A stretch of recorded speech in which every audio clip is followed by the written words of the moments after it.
Malam. Oke, pada malam hari ini Malam-malam kita semua. malam-malam pada malam hari ini kita acaranya adalah mentoring. Sebetulnya tidak ada tema khusus. Jadi mentoring ini adalah bentuk konsultasi member programmer zaman now eh, bersama Kodopolitan. Eh, jadi teman-teman untuk yang ikutan member Kodopolitan dan programmer zaman now mendapatkan fasilitas mentoring bersama Kang Eko Kurniawan sebagai autornya. Gitu. Oke, sebelum kita langsung masuk ke mentoringnya, ada beberapa informasi dulu yang Kodopolitan ingin beritahukan. Yang pertama adalah kalau teman-teman melihat di landing page-nya Pet Programmer Zaman Now saat ini ada link untuk Telegram channel. Jadi nanti dari sana teman-teman bisa mendapatkan informasi-informasi terbaru dari program Programmer Zaman Now di Kodepolitan. Lalu jika ingin bertanya tentang hal teknis, silakan untuk bertanya di forum karena forum tersebut dijawab langsung oleh Kang Eko. Begitu.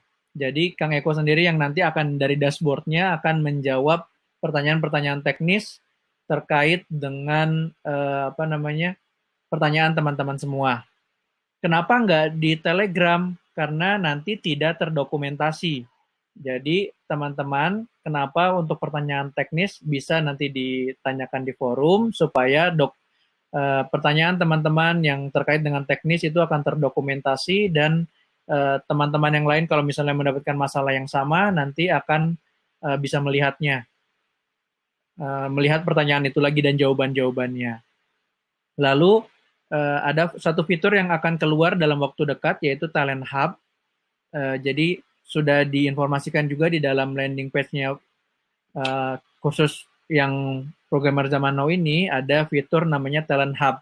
Talent Hub itu di mana teman-teman mengisi data diri, skill-nya, portofolio gitu. Mungkin istilah singkatnya CV lah ya.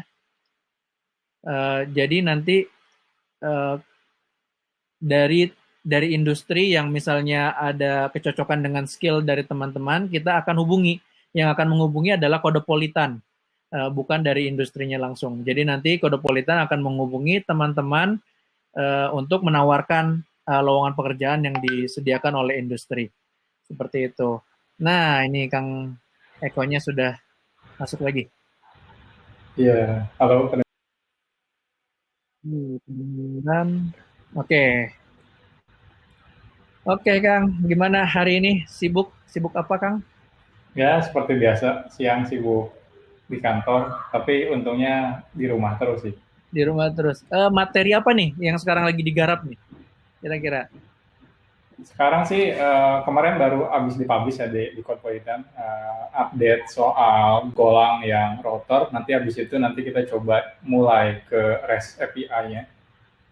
Udah banyak yang nanyain sih kapan golang REST API-nya. Nanti rencananya next materinya nanti kita di golang update ke REST API-nya. Yang roadmap PHP harusnya udah selesai kemarin pas unit testnya. Jadi mulai next materi kita mulai banyakin studi kasus. Jadi mungkin teman-teman udah capek nih ya belajar terus, kapan nih kita studi kasus? Nah, untuk materi PHP kita mulai studi kasus. Dan untuk Golang nanti habis RESTful API kita juga mulai banyakin studi kasus juga. Kalau untuk di Java, Java memang roadmap-nya agak sedikit panjang. Jadi teman-teman yang ngambil roadmap Java, tolong mohon bersabar karena lumayan banyak banget materinya. Terakhir kita udah bahas Java Thread itu di Codpolitan sudah dipublish. Itu kita belajar parallel programming. Nanti rencananya sih masuk ke web juga sama ke backend juga untuk si yang apa Java-nya juga. Oke, oke. Nah, itu dia materi-materi terbaru.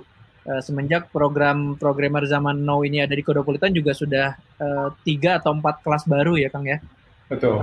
Muncul baru. Oke, kita langsung aja nih ke materinya, ke mentoring ininya ya, ke slide-nya ya.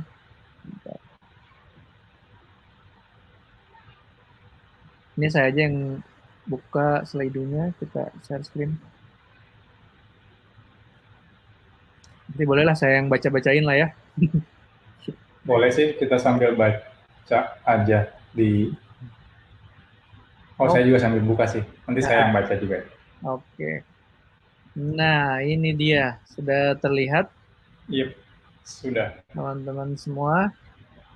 Ini teman-teman kalau misalnya mau, sebenarnya sih tujuannya mentoring ini lebih ke biar teman-teman misalnya kalau ada bingung terus pengen nanya langsung, bisa langsung di sini. Kalau misalnya teman-teman lagi tengah jalan gitu, lagi ada masalah sih nggak usah nunggu 2 minggu sekali ya. Kita kan ada forum juga di Cosmopolitan, jadi kalau misalnya ada apa-apa, tanyain langsung di forum. Nanti saya selalu tiap hari cek terus kok forumnya untuk saya jawab. Jadi kalau teman-teman ada kesulitan bisa langsung tanyain.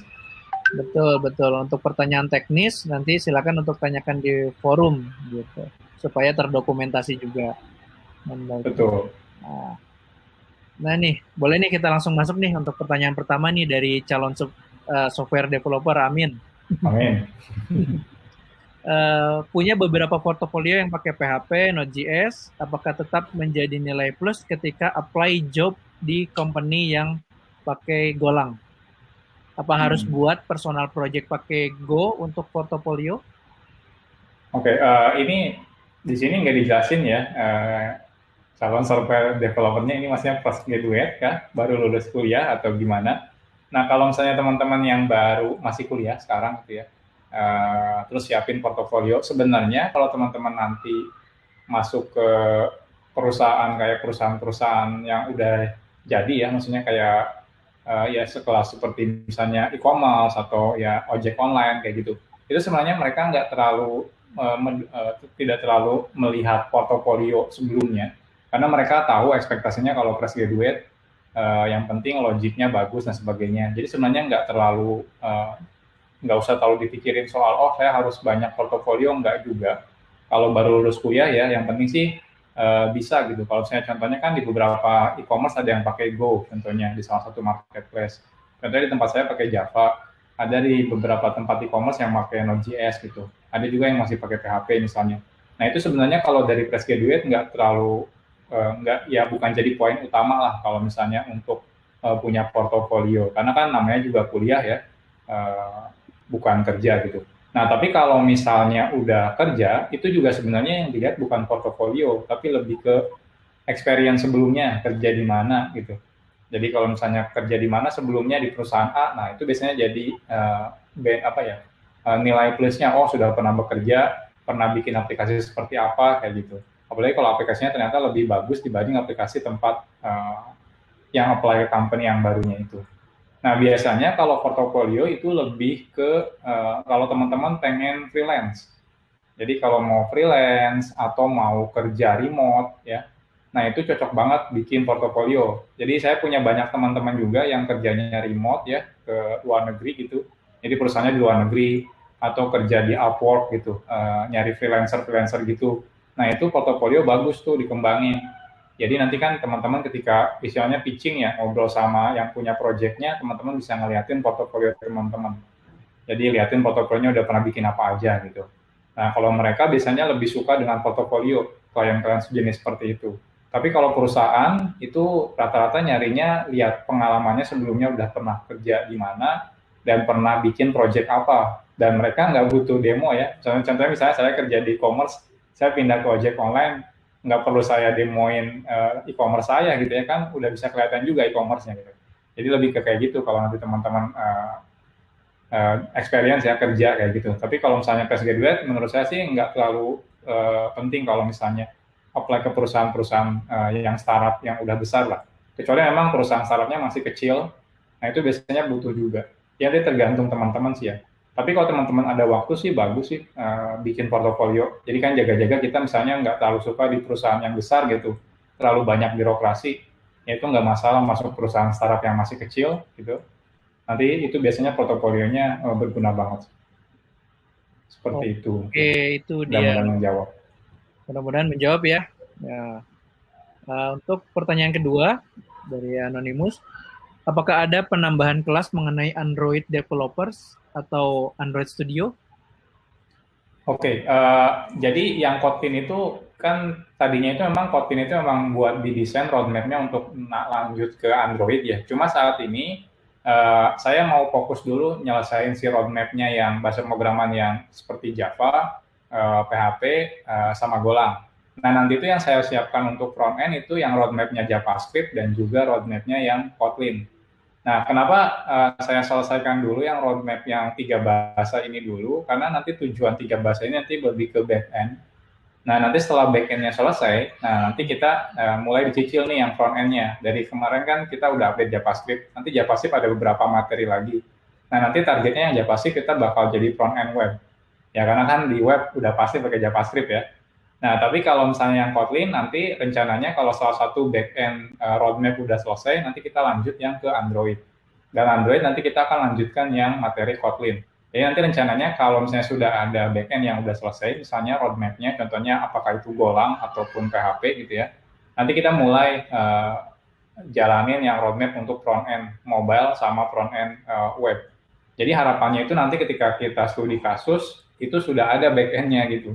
Karena kalau nanti front end aja kan bingung ya, back end-nya mana gitu, nggak ada back end-nya. Nanti harapannya nanti kita udah selesai bikin back end-nya, dari roadmap back end, setelah selesai nanti kita mulai ke roadmap front end-nya. Jadi roadmap Android, nanti dari Kotlin kita akan teruskan ke roadmap Android. Oke, seperti itu. Mungkin ini juga salah satu alasan kenapa di Kodepolitan itu untuk gabung di membership-nya itu bisa gabung semua kelasnya ya Kang ya, karena memang Betul. saling berkaitan gitu ya. Betul. Seperti itu. Oke, kita lanjut untuk yang pertanyaan ketiga. Bagaimana sih Pak tahapan membuat program dengan studi kasus yang sangat kompleks sekali dan bahkan programnya itu sulit diimplementasikan? Gimana ini ya? Di waktu nanti kita kerja memang nggak ada sih satu aplikasi besar dikerjain sama satu orang. Pasti nanti kita punya tim masing-masing ya. Nah, tapi rencananya yang saya buat, kalau teman-teman perhatikan kan studi kasusnya sederhana banget ya, dari bikin aplikasi to-do list, bahkan basisnya cuma terminal aja gitu. Nah, itu sebenarnya saya sengaja buat yang paling sederhana dulu, dari yang contohnya yang PHP. PHP kan kebanyakan rata-rata ngajarin langsung bikin web ya. Saya nggak ajarin langsung bikin web. Saya ajarin dari bikin aplikasi yang basisnya cuma terminal aja. Itu biar teman-teman ngerti dulu konsepnya. Jadi kalau bikin aplikasi itu seperti ini loh. Kemarin sekilas saya bahas tentang clean arsitektur di aplikasinya. Biar teman-teman tahu kalau misalnya bikin aplikasi itu harusnya yang bagus seperti ini loh gitu. Karena ternyata orang kalau misalnya belajar PHP langsung bikin web gitu. Bikin halaman.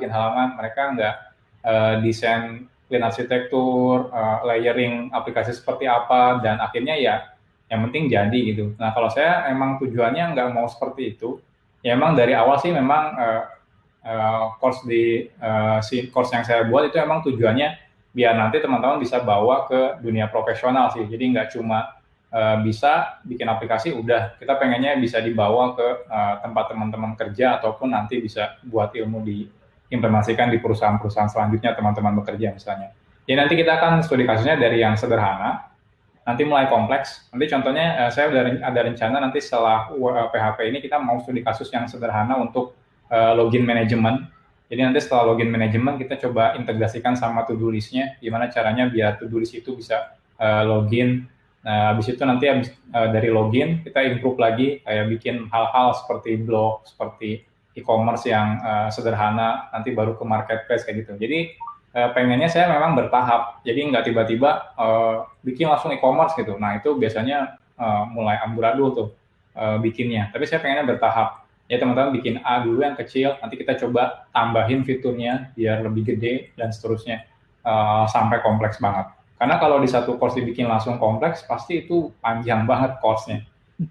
Contohnya yang kemarin to-do list aja bisa 1 jam gitu ya, itu cuma to-do list aja gitu. Nah, kalau misalnya kita tiba-tiba bikin e-commerce yang kompleks, itu bahkan mungkin bisa lebih dari 10 jam course-nya. Jadi kita akan bertahap belajarnya. Oke, sabar ya, bertahap nih. Betul.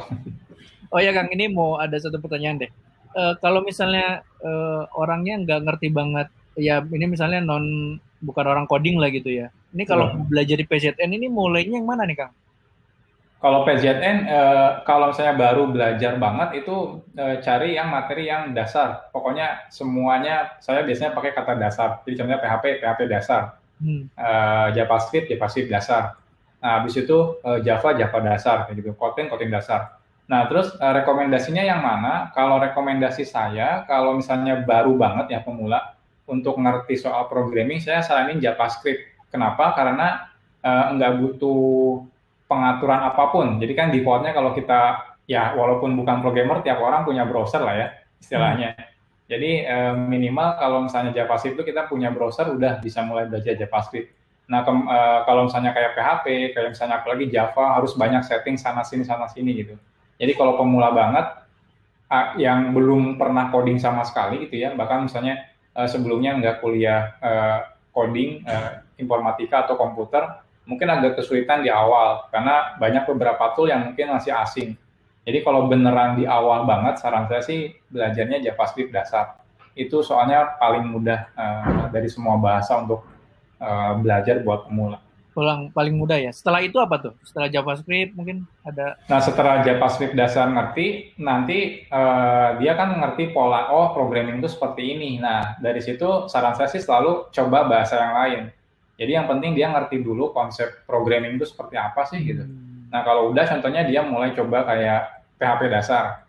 Jadi niatnya coba dulu ya. Jadi jangan langsung, oh berarti soal JavaScript saya harus selesaikan semua. Enggak. Tapi maksudnya coba dulu JavaScript dasar, habis itu coba PHP dasar, habis itu coba misalnya Java dasar, nanti coba Golang dasar. Jadi yang dasar-dasar dicoba dulu. Nah, untuk apa sih tujuannya? Untuk ini ya, nyari chemistry aja. Nanti Hmm. orangnya lebih senang yang mana. Ya mirip kayak apa ya? Kayak ya Pacuan ya. istilahnya kayak apa, test drive kita mau beli mobil gitu. Oke. Oh, test drive dulu yang Mazda, test drive yang Toyota, biar tahu dulu chemistry-nya gimana. Oh, kayaknya saya lebih cocok sama mobil jenis ini nih. Nah, dari situ mulai diseriusin. Jadi Oke. biasanya saya kalau ada yang nanya sih, saya sering banget sih ditanya, Kang, kalau misalnya saya cocoknya pakai bahasa apa ya? Saya selalu bilang coba dulu semuanya, beberapa yang kamu bisa gitu ya. Nanti cobain. Terus kira-kira lebih senang yang mana? Tiap orang biasanya punya preference masing-masing lah istilahnya. Nggak bisa dipaksain gitu. Nah, tapi banyak juga yang nanya, kalau saya pilih bahasa A, nanti gimana kerjanya? Bagus nggak? Kalau soal itu, kalau bahasanya eh, nggak ada yang pakai, harusnya bahasa itu udah nggak akan ada tutorialnya lagi, udah nggak ada apa artikelnya, nggak ada update ya. Jadi harusnya semua bahasa itu selalu dipakai dimanapun. Oke. Oke, seperti itu teman-teman. Kalau untuk yang pemula mungkin ada juga sih memang ada member yang baru bergabung di PZN itu bertanya mulainya dari mana seperti itu. Nah, Oke, siap. kita lanjut nih. Saya masih awam nih, apa tahapan course yang harus saya ambil untuk develop aplikasi dengan arsitektur microservice menggunakan Spring Boot. Ini masih awamnya non coding atau gimana nih? Ini masih awalnya langsung microservice ya. Langsung microservice ini. Ini Mas Tigo ya. Hmm. Jadi kalau misalnya belajar microservice itu eh, menurut saya nanti ya di paling akhir. Jadi kalau bisa itu makanya di course saya sekarang dikeluarin dulu sengaja si microservice-nya. Maksudnya nggak dimasukin ke materi di awal. Kenapa? Karena takutnya sekarang tuh banyak banget orang yang baru belajar pengennya langsung microservice gitu. Padahal konsep dasarnya mereka belum terlalu bagus gitu. Jadi microservice itu biasanya yang pertama itu susah di-maintain satu orang. Apalagi kita kan sekarang belajar satu orang ya sendirian. Kalau tiba-tiba langsung microservice itu nanti keteteran. Apalagi spek laptop kita harus bagus juga gitu ya. Karena develop langsung banyak aplikasi bebarengan. Walaupun dibilangnya microservice, aplikasinya kecil-kecil, pada kenyataannya enggak. Karena kalau di running semuanya juga tetap lambat, lebih boros hardware juga justru. Jadi saran saya mendingan dimulai dari aplikasi yang biasa dulu. Istilahnya kebalikan dari microservice itu monolitik ya. Jadi kita bikin dari monolitik dulu. Nanti kalau di sana udah lancar, teman-teman udah ngerti patternnya seperti apa, clean arsitekturnya seperti apa, desain patternnya seperti apa, clean code-nya seperti apa. Nah dari situ baru mulai kita nanti juga saya mau bikin roadmap yang microservice-nya sih. Cuma untuk microservice-nya memang di bagian advance-nya.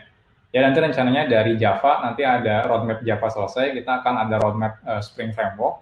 Kalau misalnya roadmap PHP selesai, nanti kita akan ada roadmap Laravel. Nah, dari roadmap Laravel kita bawa ke Laravel microservice, sama dari Spring itu kita bawa ke Spring microservice.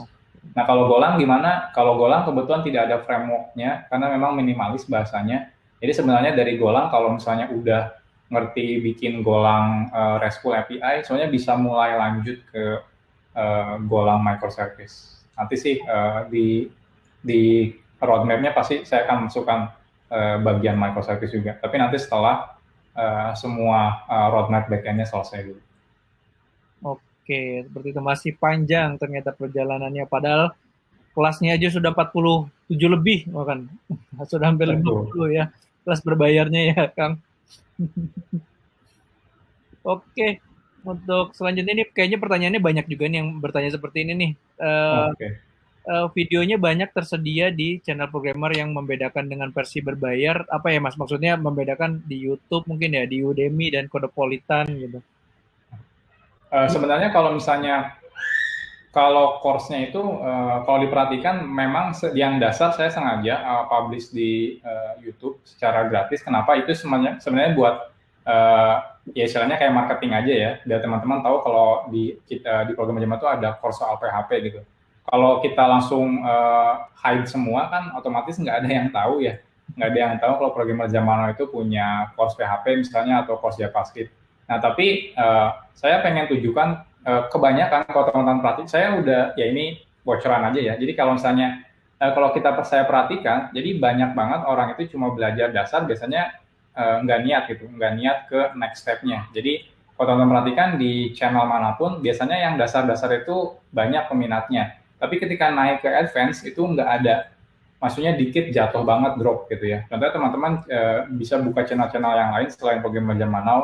Materi di awal itu yang nonton banyak, tapi materi selanjutnya biasanya makin drop jatuh gitu ya. Kenapa? Karena biasanya yang niat nggak terlalu banyak gitu.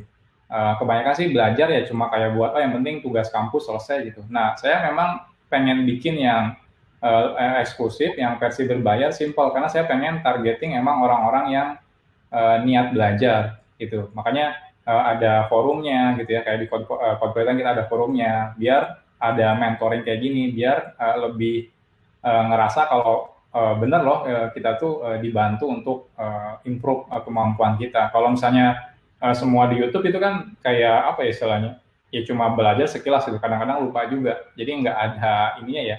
Ya saya dulu sempat lihat kalau misalnya kita kasih semuanya free, biasanya cuma di download tapi nggak pernah ditonton. Itu sering banget. Saya juga dulu sering banget di Udemy, tiba-tiba banyak yang free, saya submit, tapi sampai sekarang udah bertahun-tahun nggak pernah saya tonton juga.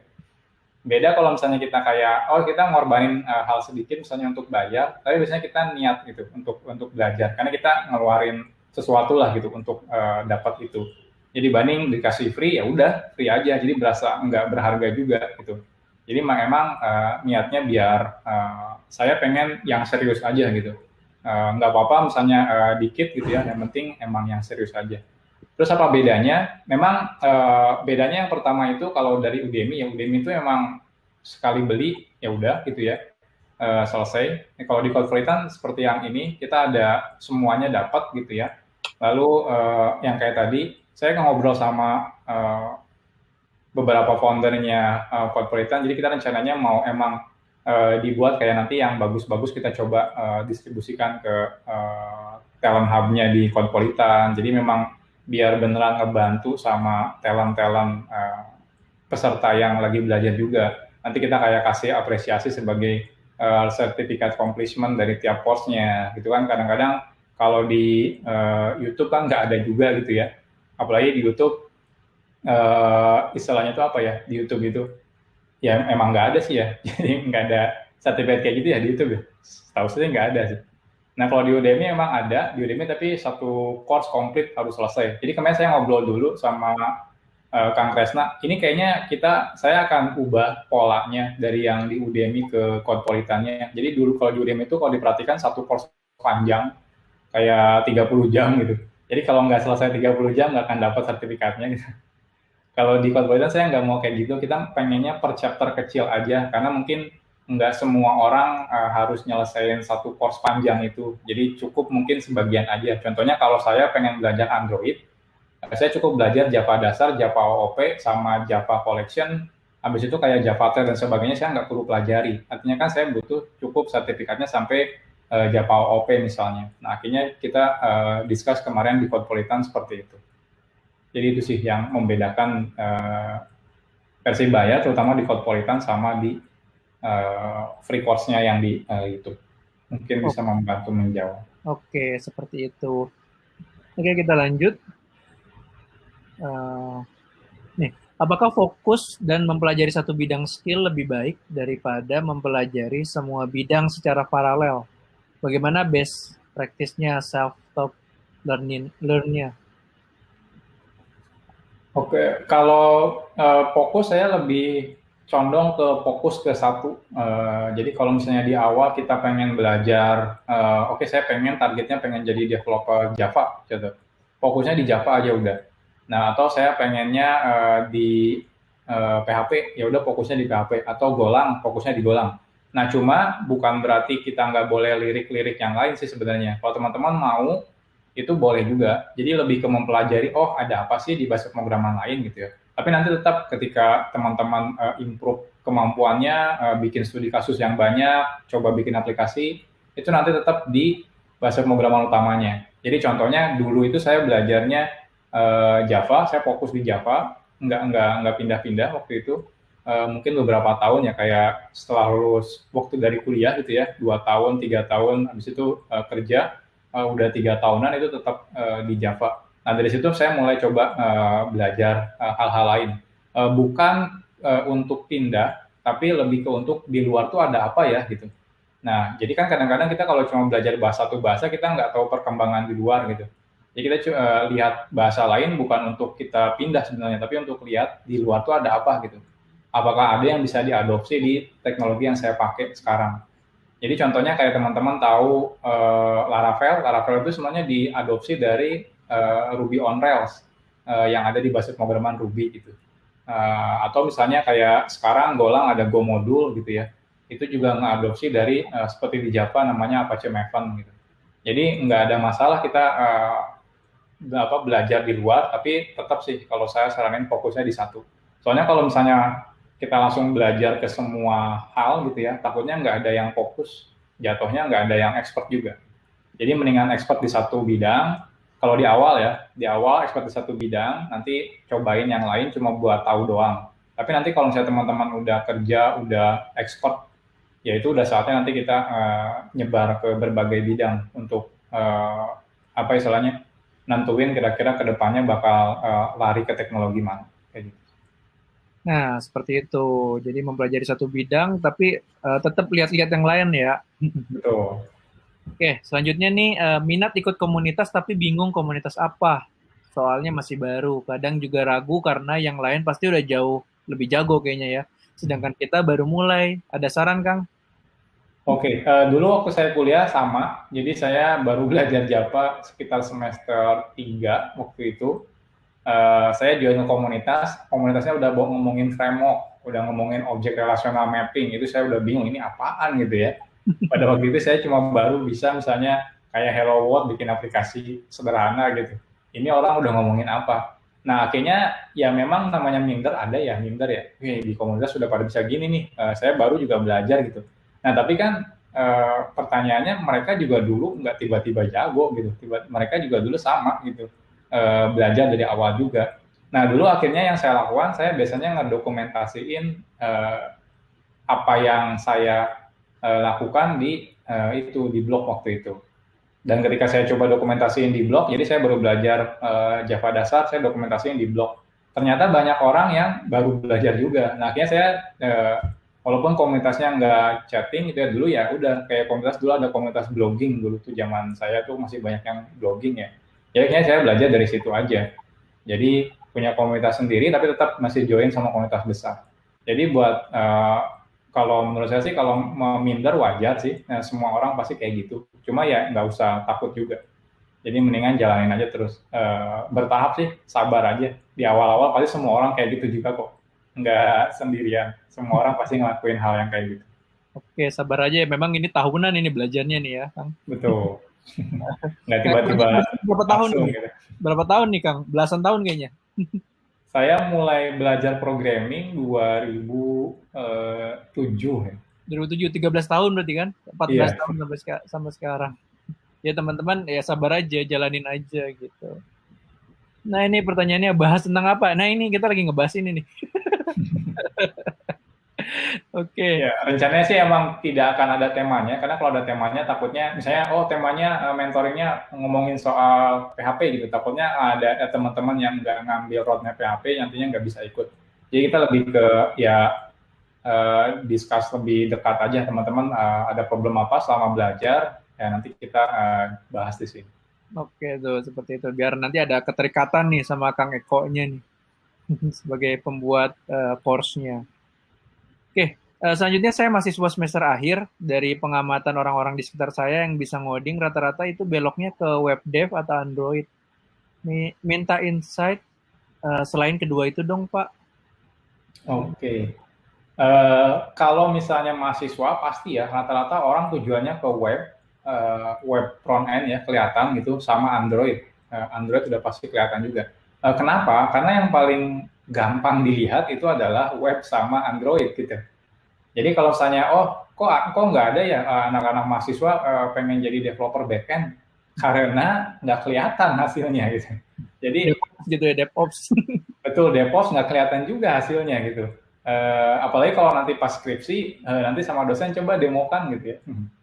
Demonya cuma isinya JSON doang gitu. Ini apa gitu demonya gitu. Nah, jadi emang kita dituntut kalau misalnya kita, saya nggak terlalu suka web, saya nggak terlalu suka Android, atau saya nggak terlalu suka sama ya, yang customer facing gitu yang kelihatan. Saya lebih suka di belakang contohnya. Saya lebih senang database misalnya. Jadi saya lebih suka ngotak-ngatik database misal, atau pengen suka DevOps gitu.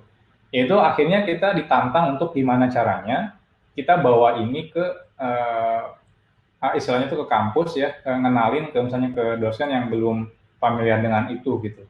Jadi saya sempat banyak sih yang nanya, Mas, saya mau bikin skripsi soal microservice kayak gitu. Saya biasanya tanyanya satu, kamu bisa ngeyakinin dosennya nggak gitu? Jangan sampai dosennya nggak ngerti apa itu microservice gitu, apa monolith kayak gimana. Jangan sampai gara-gara kamu dengar aja gitu ya, oh ada hal yang baru nih microservice, terus kamu mau bawa karena belum ada yang pernah misalnya bikin skripsi seperti itu. Jadi tujuan akhirnya sih sebenarnya ya tetap harus bisa ngeyakinin juga. Nah, walaupun nanti kerja teman-teman itu pasti, saya juga sekarang kerja kebetulan jadi arsitek, itu tetap harus bisa ngeyakinin. Jadi walaupun saya misalnya bikin microservice, bikin DevOps dan sebagainya, saya tetap harus bisa ngeyakinin ke orang-orang kalau misalnya yang bakal kita adopsi ini bakal bagus buat perusahaan. Ya kalau teman-teman misalnya sekarang mau coba di luar yang apa ya, di luar arus ya, kebanyakan skripsi atau kuliah kebanyakan jadi web sama Android. Nah teman-teman pengen jadi backend misalnya atau pengen jadi DevOps, ya teman-teman harus bisa coba ngeyakinin. Yang pertama yakinin diri sendiri ya, benar nggak nih saya ngambil jurusan ini, maksudnya jurusan nanti karirnya ke sini gitu. Dan juga bisa ngeyakinin sama dosen sih yang paling penting. Soalnya kan nanti pas skripsinya pasti teman-teman ngambil materi itu ya, DevOps kah atau apa, nah dari situ. Sebenarnya kalau di dunia kerja, justru yang paling banyak kerjaan tuh tim backend sama tim DevOps. Justru yang front end itu nggak terlalu banyak kerjaannya, karena dia cuma fokus ke tampilan. Semua logic itu semuanya dihandle sama tim backend. Jadi emang tim backend tuh yang istilahnya banyak kerja gitu ya, tapi nggak kelihatan gitu. Udah harus bersabar, sering-sering bersabar. Nah, udah ada bocorannya nih berarti. Tim backend dan DevOps itu banyak kerjaannya. Nggak kelihatan tapinya. Dan kalau misalnya aplikasinya mati, yang disalahin tim backend sama tim DevOps. Tim frontend nggak pernah disalahin. Oke, semoga menjawab itu. Ya, nah, dosen juga yang ngasih nilainya ya. Jadi teman-teman juga harus mempertimbangkan dosennya ya. Betul. Jangan sampai nggak ngerti, akhirnya, ini apaan ini? Malah nggak keluar nilainya ya. Itu bahaya sekali. Sejauh mana materi Java yang harus kita pelajari dan kuasai sampai bisa jadi Android atau mobile developer? Oke. Kalau kalau misalnya baru banget belajar dan pengen misalnya jadi Android developer atau mobile developer, saran saya yang pertama jangan pelajari bahasa Java, langsung pelajari bahasa Kotlin. Kenapa? Karena roadmap yang saya buat itu Java itu full banget ya, maksudnya dari awal sampai akhir banget. Nah masalahnya tidak semuanya itu bisa dipakai di Android. Jadi saran saya mendingan pelajari yang Kotlin dulu. Kotlin selesaikan dulu sampai yang coroutine. Setelah selesai Kotlin, nah kita bisa mulai pelajari Java, tapi cukup yang dibutuhkan saja. Jadi contohnya kalau di di Android kita cuma bisa pakainya misalnya Java OOP-nya udah pasti bisa, Java Collection bisa gitu ya. Nah kalau misalnya Java Database itu udah nggak akan bisa gitu ya, nggak akan jalan di Android. Itu cuma bisa jalannya di server aja. Contohnya yang Java kemarin kita bahas Java Thread gitu ya, itu cuma sebagian kecil yang bisa jalan di Android, yang sebagian besarnya nggak bisa jalan di Android. Jadi saran saya mendingan ikutin roadmap-nya Kotlin. Nanti setelah selesai kita pelajari Java-nya, jangan semuanya. Jadi sedikit-sedikit aja yang memang dibutuhkan. Kalau misalnya nanti teman-teman udah selesai Kotlin, nanti boleh nanya ke saya juga di forum juga boleh sih. Kira-kira misalnya habis selesai Kotlin, saya mau pelajari Android, kira-kira course Java mana yang direkomendasikan untuk dipelajari buat roadmap Android misalnya. Kayak gitu. Oke, gitu ya untuk Android langsung ke Kotlin ya Kang ya. Betul. Selanjutnya untuk Spring Boot apakah ada materi tentang security Kang? Untuk security itu udah pasti masuk karena kalau kita terutama bikin back-end ya, itu nggak mungkin nggak ada security, pasti ada security. Nanti kita akan biasanya sih saya bikin teorinya dulu, kayak nanti kita akan bahas teori tentang OAuth. Sekarang kan lagi rame nih OAuth sama JSON Web Token, JWT. Nanti kita akan bahas teorinya. Kenapa saya pisahin teorinya? Karena nanti kita implementasinya pakai beberapa bahasa. Jadi ada yang di PHP, ada yang di Laravel, ada yang di Golang, ada yang di Java, ada yang di Spring Boot. Ya nanti rencananya kayak gitu. Mirip kayak misalnya kemarin kita bikin database design ya, database design. Nanti database design itu kenapa dibikin teorinya aja, nggak dibikin implementasinya? Karena nanti implementasinya bakal dipisahin. Jadi database desainnya kemarin studi kasus Spotify, nanti implementasinya kita pakainya MySQL, nanti ada yang Postgre.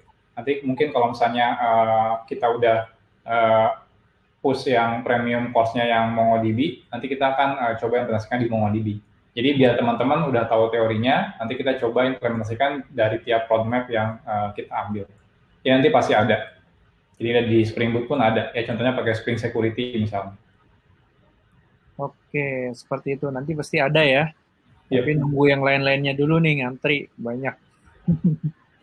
Apa yang harus dikuasai minimal ketika ingin mengapply kerja jadi back-end development PHP? Apa semua yang ada di kelas jagoan PHP itu wajib dikuasai semua? Oke, kalau misalnya yang roadmap PHP, memang sebenarnya banyak orang yang masih bikin web pakai PHP. Cuma kembali lagi ke poin awal, saya nggak mau bikin course yang memang tujuannya cuma bikin aplikasi aja gitu. Saya pengennya emang buat nanti teman-teman bisa kerja secara profesional gitu. Contohnya yang PHP, yang Go, yang Java. Kenapa kok tujuannya malah jadi back-end gitu ya? Karena memang itu yang banyak digunakan gitu ya. Jadi kita pengennya di-push ke sana. Jadi gimana apakah harus dikuasain semua? Kalau saya mau jadi back-end PHP developer, iya. Jadi teman-teman harus kuasain semua. Jadi makanya kita bikin roadmap-nya dari bertahap kan, roadmap-nya dari dasar, terus apa. Emang itu saya sengaja bikin tiap roadmap jagoan PHP, jagoan Golang, itu jagoan Java itu memang udah didesain dengan baik. Jadi teman-teman tinggal ikutin aja. Kalau teman-teman bingung, tinggal diulang lagi. Saran saya sih jangan ke next materi kalau masih bingung di sekarang. Contohnya teman-teman misalnya kemarin masih bingung di Java Java internationalization gitu ya. Jangan dulu naik ke Java Thread gitu. Mendingan pelajari di sana dulu. Kalau misalnya udah oke banget, baru next ke materi. Karena saya harapannya kalau teman-teman maju ke next materi, justru diharapkan teman-teman udah ngerti yang materi sebelumnya. Kalau teman-teman cuma sekilas, ya udah yang penting tahu gitu ya. Tapi ternyata belum ngerti, takutnya nanti malah keseret-seret.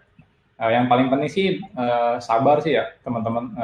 Nggak ada yang instance, jadi nggak bisa kita ngikutin sebulan misalnya atau seminggu, 2 minggu langsung jago gitu. Itu agak susah banget ya. Jadi kita harus bertahap. Jadi jangan terlalu lihat orang lain udah bisa apa. Yang penting kita fokus ke target kita aja.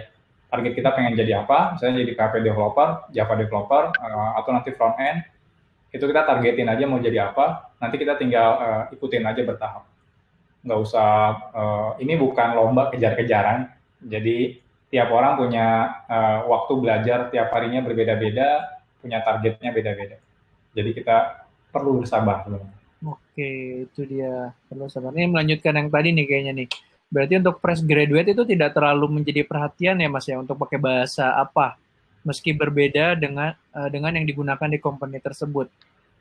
Betul. Kalau misalnya fresh graduate itu nggak terlalu peduli ya bahasanya sebelumnya dia pakai apa. Karena kan kita nggak bisa maksain kampus ya. Contohnya di tempat saya kerja itu contohnya yang paling utama itu bahasanya Java, walaupun masih ada Golang sama JavaScript sama TypeScript, tapi kita nggak terlalu peduli sama yang fresh graduate. Fresh graduate terserah bebas bahasanya apa. Sebelumnya dia mungkin cuma bisa pakai C++, ya oke, nggak masalah. Yang penting nanti ketika kerja dia mau belajar bahasa yang dipakai. Karena kan kalau kita kerja, nggak mungkin ya kita misalnya belajar, dari kuliah saya memperdalam Java terus. Tiba-tiba pas saya kerja di e-commerce yang tidak pakai Java gitu. Jadinya kan kayak sia-sia banget ya kita kerja di sana. Akhirnya kita cuma bisa kerjanya di perusahaan yang pakai Java aja misalnya. Jadi kita kalau fresh graduate harusnya dimanapun, di perusahaan manapun itu nggak terlalu peduli sih bahasa pemrogramannya apa. Yang penting nanti logiknya bagus gitu ya. Nanti soal bahasanya dia bisa ngikutin bahasa yang tempat kerjanya. Jadi yang makanya itu logiknya ya. Betul. Makanya kalau yang kemarin yang saya bikin, kenapa mungkin ada yang nanya kenapa bahasanya kayak PHP, Golang, Java, sama JavaScript sama Kotlin. Kenapa tidak ada bahasa yang lain contohnya? Karena saat ini kebetulan saya banyak teman-teman juga di perusahaannya kebanyakan pakai bahasa itu gitu. Nah, kenapa nggak ada roadmap Python misalnya? Sebenarnya kemarin saya pengen ada, cuma Python itu masalahnya roadmap-nya dia lebih kebanyakan ke data science sama machine learning. Nah, jujur saya nggak terlalu expert di bagian machine learning-nya. Saya dulu awal-awal senang machine learning, tapi habis itu agak lupa karena banyak kerjaan juga gitu. Jadi kenapa akhirnya saya stop yang roadmap Python waktu itu karena kalau saya masukin ke backend, takutnya memang di Indonesia ya terutama nggak terlalu banyak yang mengadopsi untuk backend. Tapi kalau teman-teman belajar Python misalnya untuk machine learning, itu udah pasti. Di mana-mana pasti pakai Python untuk machine learning sama data science-nya. Jarang ada yang pakai bahasa pemrograman yang lain. Oke, itu dia. Oke, kita lanjut. Tips dari Mas Eko dong mengenai manajemen waktu antara pekerjaan dan pengembangan diri, terutama untuk mengikuti teknologi yang dibutuhkan industri saat ini. Sering-sering begadang nih. Gimana Mas? Ini sebenarnya emang agak tricky sih ya. Kalau dibilang Mas Eko apakah bisa manage waktu dengan baik? Ya sebenarnya relatif sih. Ya emang kadang-kadang saya bisa manfaatin waktu dengan baik, tapi ya kadang-kadang juga kalau lagi keteteran juga ya. Terutama kalau misalnya di kantor ada pekerjaan-pekerjaan yang mengharuskan kita standby gitu. Jadi kan yang namanya programmer ya, walaupun kita kerja misalnya sehari cuma 8 jam ya, tapi kan kalau misalnya ada kebakaran, misalnya istilahnya kebakaran kode program kita gitu di production, kita nggak mungkin kan, ya udah besok aja gitu. Kan nggak bisa gitu ya. Harus kalau misalnya jam 2 malam tiba-tiba ada alert di telepon gitu ya dari monitoring kita, ya kita harus saat itu juga benerin gitu ya. Nanti tinggal nego aja, berarti kalau sekarang saya harus begadang 2 jam, besok saya nggak akan kerja 8 jam, besok saya kerjanya cuma 6 jam, ya gitu aja sih. Jadi kalau menurut saya sih kalau manajemen waktu, jangan bikin jadwal yang terlalu strict gitu ya. Jadi pokoknya harus kayak gini, belajar jam sekian sampai enggak, tapi lebih ke fleksibel aja. Target teman-teman apa gitu ya, kita tinggal breakdown aja. Contohnya kalau teman-teman lihat di course saya itu kan udah di breakdown tuh. Teman-teman seharusnya kemarin ada yang nanya kalau nggak salah, di sini kalau nggak salah tadi saya sempat lihat, apakah sehari itu beneran harus 2 jam belajarnya? Sebenarnya itu enggak juga. Jadi kalau teman-teman bisa lebih dari 2 jam boleh, tapi bukan berarti 2 jam teman-teman nonton video saya 2 jam ya. Kalau itu bukan belajar namanya, nonton aja gitu. Jadi maksudnya belajar itu teman-teman lihat, habis itu praktekin. Kalau teman-teman cuma bisa dapat 1-2 materi itu semuanya nggak ada masalah. Karena yang tadi saya bilang lagi sih, kita bukan kejar-kejaran, kita bukan ini ya, bukan apa ya, bukan bersaing, bukan lomba gitu ya. Karena nanti kalau misalnya, oh saya takutnya nanti kerjaannya nanti keburu habis gitu, nggak juga, programmer tuh selalu dicari gitu. Sekarang tuh demand-nya lagi tinggi banget gitu, jauh banget pasokan antara programmer sama yang dibutuhkan. Semua perusahaan, even yang dulunya bukan perusahaan teknologi itu lagi butuh banget programmer. Jadi teman-teman nggak usah khawatir. Jadi ya santai aja, yang penting teman-teman ngerti sih. Jangan cepat selesaiin roadmap-nya, tapi nggak ngerti apa-apa gitu. Jadi targetnya itu justru harusnya lebih ke prioritasnya teman-teman ngerti dengan baik. Makanya kita sediain forum tanya jawab kalau misalnya ada yang tidak dimengerti sedikit gitu ya, itu bisa langsung didiskusikan aja. Jadi kalau dari saya jujur tips manajemen waktu tidak ada sama sekali ya. Tidak sama sekali ya. Saya tidak ada, saya lebih ke, jadi kalau teman-teman baca buku Atomic Habits, saya lebih ke percaya kayak gitu sih, dibanding saya di manage, saya lebih ke, yang penting hari ini saya lebih baik daripada hari kemarin gitu. Jadi kayak improve ya growth mindset gitu. Jadi kita pokoknya kita nggak peduli gitu ya, mau selesainya kapan, yang penting kita berusaha tiap hari itu selalu improve kemampuan kita. Itu biasanya kalau teman-teman masuk ke startup pasti di itu ya, jargonnya growth mindset gitu. Jadi bukan nilai akhirnya gitu. Oh kalian nggak deliver, bukan. Tapi proses kalian ngelakuin deliver target kalian gitu. Karena kan target bisa aja ada yang selesai dalam 1 tahun gitu. Ada yang 6 bulan gitu. Kan semuanya nggak masalah ya. Tiap orang bisa beda-beda. Yang penting itu prosesnya ke sananya. Kita konsisten. Kalau di buku Atomic Habits dibilang pokoknya tiap hari 1% lebih bagus dari hari sebelumnya. Jadi bukan tiap hari 100% lebih bagus gitu ya. Kalau kayak gitu kayaknya nggak mungkin. Tapi 1%. Jadi kalau 1% itu harusnya kelihatannya kayak di awal kayak nggak kelihatan gitu ya, tapi kesananya itu kelihatan banget impact-nya. Kayak gitu sih. Oke, kita lanjutkan. Apa saja perbedaan mempelajari Kotlin dengan hanya belajar dari file coding Kotlin biasa dibandingkan dengan aplikasi Android Studio? Di Kotlinnya di Android Studio kali ya? Ya, ini kayaknya jadi banyak orang yang belajar Kotlin itu langsung belajar Android. Itu salah sebenarnya. Saya pengen merubah paradigma itu. Makanya saya bikin roadmap Kotlin itu nggak nyentuh sama sekali soal Android. Saya fokus ke bahasanya, saya fokus ke fiturnya. Kenapa? Karena si Kotlin itu sebenarnya bisa dipakai buat back-end juga. Bahkan sekarang sudah ada istilahnya itu Kotlin untuk front-end. Udah bisa juga untuk web.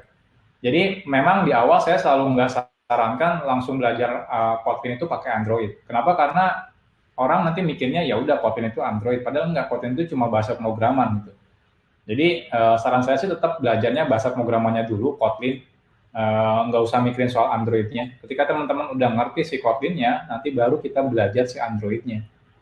Jadi kalau teman-teman udah ngerti bahasa Kotlinnya, itu bahkan teman-teman nggak perlu lagi mikirin, oh apakah saya cuma bisa Android aja, enggak. Bahkan di Kotlin itu bisa bikin jadi back-end kalau mau, karena ekosistem Java bisa diadopsi dengan baik sama si Kotlin.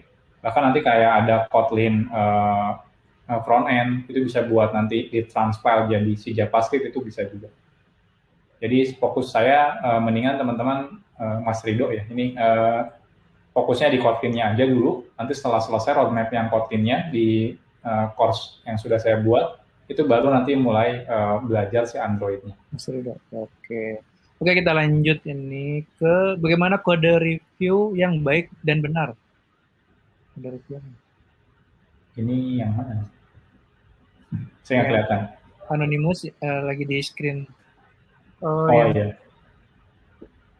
Bagaimana code review yang baik dan benar? Oke, jadi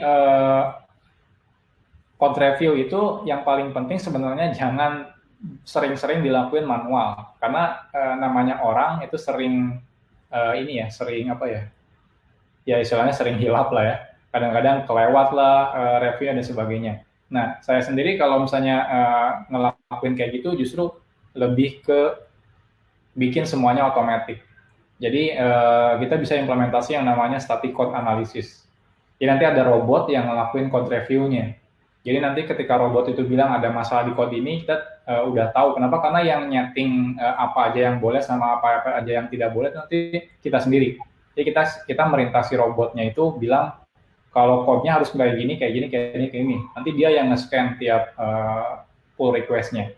Nah, nanti tenang aja kalau masih bingung teman-teman, nanti juga rencananya saya mau bikin juga materi tentang static code analysis. Jadi nanti di static code analysis, nanti teman-teman misalnya belajar roadmap Golang, contohnya nanti kita akan integrasikan sama static code analysis-nya. Jadi gimana, kemarin kan udah belajar unit test-nya, kita gimana cara bikin ngedeteksi code coverage yang bagus, kode yang bagus dan sebagainya, tapi pakai yang static code analysis itu. Nanti tiap roadmap saya pasti masukin sih itu. Itu nanti kalau misalnya udah mulai masuk ke studi kasus, nanti kita masukkan juga yang static code analysis. Karena nanti di pekerjaan, itu pasti wajib nambahin static code analysis. Karena kalau di review manual sama orang, itu rentan banget yang namanya error, ya, atau salah lah istilahnya. Jadi bisa aja walaupun saya misalnya udah pengalaman lama, ya kalau nge-review bisa aja ada yang kelewat gitu. Jadi nanti lebih ke orangnya itu kalau nge-review, lebih ke nge-review logic aplikasinya, kayak business flow-nya lah. Dari A harus ke B, harus ke C gitu. Tapi kalau soal code-nya, quality code-nya, ada bug, ada security bug, itu nanti ada robot yang nge-review-nya. Nanti kita akan buatkan course-nya juga. Oke, itu kayak ini nggak sih? Kayak unit testing nggak sih? Unit testing lebih, ya nanti ada kalau misalnya orang ada bikin kode, dia nggak bikin unit test, langsung dimarahin sama robotnya, dikasih warning, kode ini nggak ada unit testnya gitu. Jadi kita nggak perlu nge-review lagi pull request-nya, ngelihat, oh dia nggak ada unit testnya nih, kita reject, itu nggak perlu, itu otomatis di-reject sama robotnya. Jadi hal-hal seperti itu kayak unit testing dia bikin, ternyata dia nggak bikin, nanti langsung di-reject sama robotnya. Ternyata dia bikin nih, tapi unit testingnya ngasal, itu juga di-reject sama robotnya. Jadi nanti kita cukup fokus ke ngasih tahu si robotnya kode apa yang boleh, kode apa yang nggak boleh. Gitu. Nah, kalau misalnya udah kayak gitu, terus kita nge-review apa dong? Kita lebih ke nge-review apakah logiknya benar, logik aplikasinya ya. Maksudnya kalau misalnya, oh ini di e-commerce ada pembayaran pakai kartu kredit, apakah logiknya benar gitu, bayar pakai kartu kredit gitu ya? Jangan-jangan dia malah bayar pakai kartu debit gitu ya. Nah, kalau kayak gitu kan si robot nggak bisa detect ya. Itu kita yang detect-nya. Jadi lebih ke kita nge-detect si business flow-nya sama flow logic aplikasinya. Tapi kalau misalnya code quality-nya, sama unit testing-nya, sama code coverage-nya, itu nanti yang detect-nya si static code analysis robotnya. Oke, ini kayaknya masih yang tadi, mungkin diulang lagi nih. Mas Eko, kalau misalnya kita ikut kelas Java untuk fokusnya ke Android, nah boleh skip beberapa materi tadi kan kayak udah disebutkan ya? Betul, kalau misalnya Android saya saranin di Kotlin ya, nanti pelajarin Java-nya yang memang dibutuhkan aja. Karena nggak semua materi Java itu bisa dipakai di Android. Contohnya yang Java Database itu nggak bisa dipakai di Android, udah pasti. Karena di Android nggak bisa install database juga. Gitu. Ada tips untuk research teknologi baru? Soalnya saya sering mengalami kesulitan kalau cuma baca doc-nya saja, dokumennya saja. Oke, kalau untuk riset teknologi baru, saran saya lebih nyari ke problem dulu ya. Jadi kita lihat dulu problem kita apa gitu.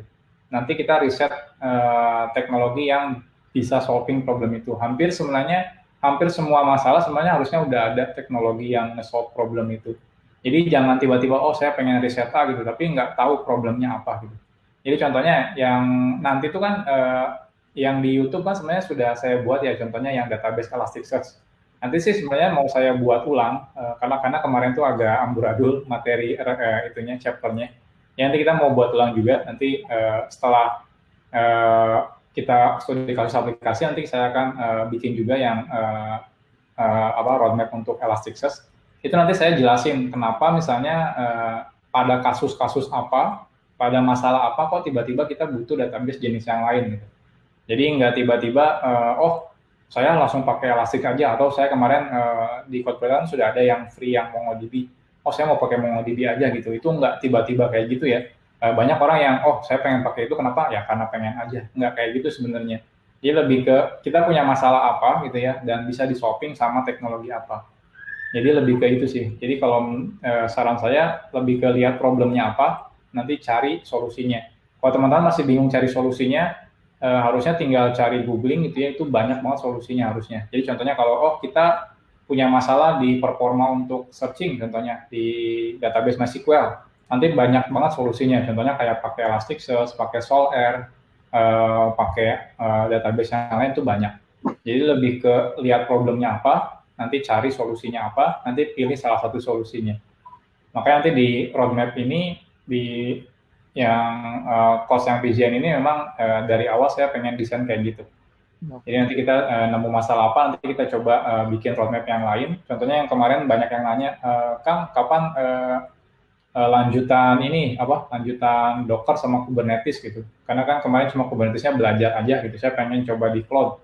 Nanti juga kita coba masukkan. Jadi kalau nanti teman-teman udah selesai bikin aplikasi, kita coba deploy ke cloud pakai Docker sama Kubernetes. Nanti kita coba belajar juga yang continuous integration sama deployment. Jadi emang harapan saya sih setelah teman-teman ya istilahnya lulus tamat selesai semua course-nya PGN, ya teman-teman udah bisa langsung pakai di dunia profesional. Oke, itu dia. Lanjutannya kita, bagaimana caranya agar data kita konsisten antara service atau mungkin cara handle yang baik untuk kasus jika ada rollback di arsitektur microservice? Oke, ini pertanyaannya udah advance nih. Ini advance ini. Bahkan materinya belum ada nih. Materinya belum ada ya, oke. Konsultasi. Kalau misalnya soal konsistensi, nggak ada yang bisa ngejamin konsisten ya. Jadi kalau teman-teman dikomplain gara-gara data tidak konsisten, itu jangan banyak alasan. Karena A, karena B, karena C. Karena harusnya diterima aja. Karena namanya aplikasinya lebih dari satu, itu pasti nggak konsisten, nggak akan 100% konsisten. Justru yang kita lakukan sekarang gimana meminimalisir atau kira-kira kalau kejadian seperti itu gimana caranya ngelakuin sync ulang. Jadi contohnya di tempat saya kerja itu ada 400 aplikasi. Ya dipikir aja kalau misalnya 400 aplikasi itu nggak mungkin semua aplikasi datanya sync gitu ya. Pasti banyak yang di sana ada, di sini nggak ada datanya gitu. Di sini udah jadi apa, di sini masih apa gitu. Itu udah pasti kejadian. Dan kita harus istilahnya berdamai sama keadaan kayak gitu. Paling yang kita lakukan adalah kita nyari solusinya gimana caranya, kalaupun memang ada kejadian itu nggak terlalu lama. Jadi kalau di saya kayak contohnya saya ada data kontak manajemen yang sekitar lebih dari 100 juta, itu kita maintain di 2 database. Database itu yang pertama database MongoDB, yang kedua itu database-nya Elasticsearch. Nah, Elasticsearch itu untuk searching-nya biar lebih cepat gitu ya, untuk searching karena banyak banget datanya 100 juta lebih. Nah, problemnya itu data MongoDB sama data Elasticsearch itu kadang-kadang nggak sync gitu. Jadi di Mongo udah berubah, di Elasticsearch-nya nggak berubah. Nah, apa yang kita lakukan? Jadi yang kita lakukan adalah kita bikin semacam automatic tracing. Jadi automatic sync dalam berapa menit, kayak 15 menit sekali. Jadi nanti kita discuss dulu sama tim bisnisnya, oke nggak kalau misalnya processing-nya 15 menit sekali. Jadi kalau kejadian ada edge case ya, jadi kasus yang tidak terduga, tiba-tiba data dia nggak sync gitu ya. Nah itu 15 menit kemudian datanya pasti sync kok gitu. Karena kita udah bikin yang salah satu yang automation tool itu buat ngelakuin sync data per 15 menit. Mungkin tim bisnisnya bilang, kalau gitu tiap detik aja ya nggak bisa gitu. Kalau tiap detik 100 juta data di sync ya mati semua database-nya gitu ya. Jadi kita akhirnya jadi nyari jalan tengah lah.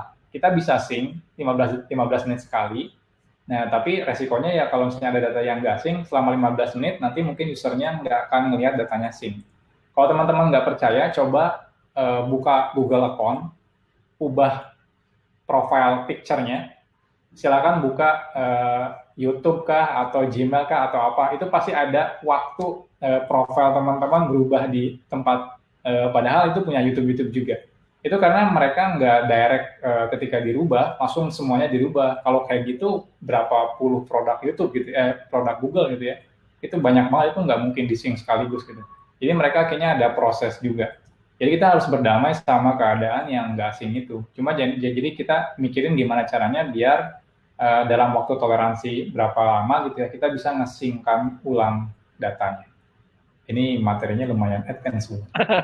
Oke, kita lanjut nih. Skill apa saja yang dibutuhkan untuk menjadi data engineer?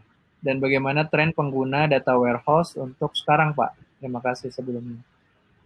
Oke, kalau misalnya teman-teman senang tertarik dengan data ya, ini data ya, tapi datanya data engineer ya, bukan data science ya, agak beda ya. Data science itu lebih ke analitik, Nah, data engineer itu lebih ke prepare datanya yang akan nanti dipakai sama si orang data science.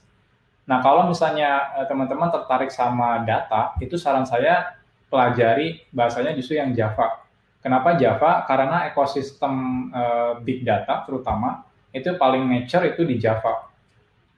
Nanti sih paling kalau misalnya udah selesai roadmap Java sampai ke backend-nya udah selesai, mungkin saya akan teruskan juga gitu ya ke bagian big data. Cuma mungkin itu lama banget gitu ya.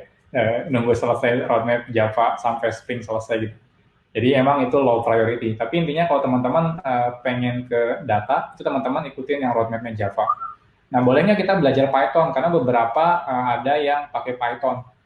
Kalaupun teman-teman belajar Python, kalau teman-teman perhatikan, dia itu runningnya on top si Java. Contohnya kayak si Apache Spark. Itu teknologi big data yang banyak orang pakai bahasa Python, tapi sebenarnya dia running di dalam engine-nya Java. Jadi tetap kalau saya lebih prefer, lebih baik dibanding kita pakai interpreter language yang di atasnya lagi, mendingan teman-teman langsung pakai bahasa yang emang dibikinnya dia pakai apa gitu, pakai Java. Nah, gimana dengan data warehouse? Tadi kan data warehouse ya pertanyaannya. Kalau data warehouse jujur pekerjaannya nggak terlalu banyak ya. Jadi kayak cuma ngumpulin data gitu, udah selesai. Justru yang paling banyak justru yang di data engineer-nya. Ngebikin pipeline lah. Pipeline tuh kayak datanya tadinya A, kita pengen datanya jadi B gitu. Tapi masalahnya datanya itu nggak cuma sumbernya dari A. Ada A, B, C, D, E, F, G, H gitu. Nah, kita harus combine semua datanya, dilakukan pipeline, dan akhir hasilnya jadi B, kayak gitu. Dan kalau misalnya simpelnya, kalau database SQL, gimana caranya kita ngejoin puluhan table jadi satu query result gitu ya. Nah, kalau yang data pipeline, itu gimana caranya yang multi database, bahkan bisa multi data center, itu di query, dan hasilnya bisa disimpan jadi report. Nah, kayak gitu. Reportnya bisa dipakai sama orang bisnis, atau bisa dipakai sama tim data science untuk ngelakuin analitik kayak gitu. Jadi seperti itu. Itu agak melenceng tidak ya? Jadi pertanyaan kayak gimana? Oke, ini udah 1 jam pas nih Kang nih. Kita tambah mungkin 30 menit ya. Boleh. Berapa lagi pertanyaan? Masih banyak sih kayaknya nih. Mungkin jawabnya lebih kita persingkat-singkat aja ya. Boleh. Biar lebih kekejar nanti, biar mudah-mudahan semuanya kejawab. Pak, apakah ada kelas Kotlin untuk studi kasus? Ada nanti ya? Ada, pasti. Nanti kita lanjut ke Kotlin Android lebih tepatnya. Oke. Lalu untuk karir, masih bisakah atau adakah peluang bagi yang sudah tidak muda lagi untuk memulai belajar programming dan berkarir di perusahaan IT? Atau adakah batasan usianya? Kalau IT jujur sebenarnya nggak ada batasan sih ya. Bahkan yang bukan jurusan IT pun bisa gitu belajar. Jadi umur sebenarnya nggak ada masalah di dunia IT. Karena kan di IT itu yang penting skill ya. Saya dulu pernah waktu saya tahun 2012, kerja sama orang yang senior engineer, itu umurnya hampir 50 tahun. Jadi dia tuh baru banget belajar pemrograman kayak 2 atau 3 atau 4 tahun yang lalu ketika saya lulus itu. Artinya kan dia itu sebenarnya udah senior banget secara umur. Jadi itu sebenarnya nggak ada masalah.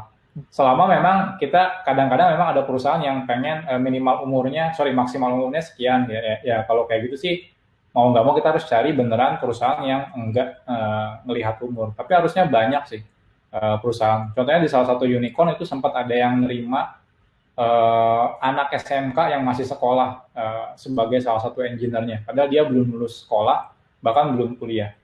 Dia artinya umur sebenarnya nggak ada masalah kalau skill-nya emang bagus. Oke, kita lanjut. Nah, bagaimana cara implementasi O2 yang baik dan benar? Request materi konsep dasar dan studi kasus tentang O2 dong, Mas. Ya, nanti kita akan buatkan course yang OAuth. Setelah RESTful API, nanti kita akan bahas tentang OAuth. Jadi mungkin yang pertama di Golang dulu ya, karena itu yang paling cepat roadmap selesainya. Oke. Nah, ini yang tadi nih. Jika sekarang benar-benar baru memulai pemrograman, rekomendasi bahasa apa yang Kang Eko sarankan? Nah, tadi udah dijawab nih. JavaScript ya, teman-teman. Mulai dari JavaScript, mulai belajarnya. Izin bertanya, untuk konversi data string ke integer, pada Java yang dilakukan oleh user input untuk dimasukkan ke dalam array dengan format integer, bagaimana ya? Ini kalau misalnya di array, jujur nanti kalau teman-teman udah mulai ngelakuin validasi kompleks dan sebagainya, saran saya teman-teman lanjutin dulu ke Java Collection namanya. Jadi di Java Collection teman-teman nanti bikin collection dengan tipe integer. Nanti dari stringnya teman-teman harus parsing jadi integer. Nanti dari integer itu tinggal dimasukin ke collection integernya. Saya nggak saranin teman-teman masih manual pakai array karena array di Java itu tidak dynamic seperti di PHP atau Golang slice. Jadi mendingan dilanjut dulu ke materi yang sampai Java Collection. Oke.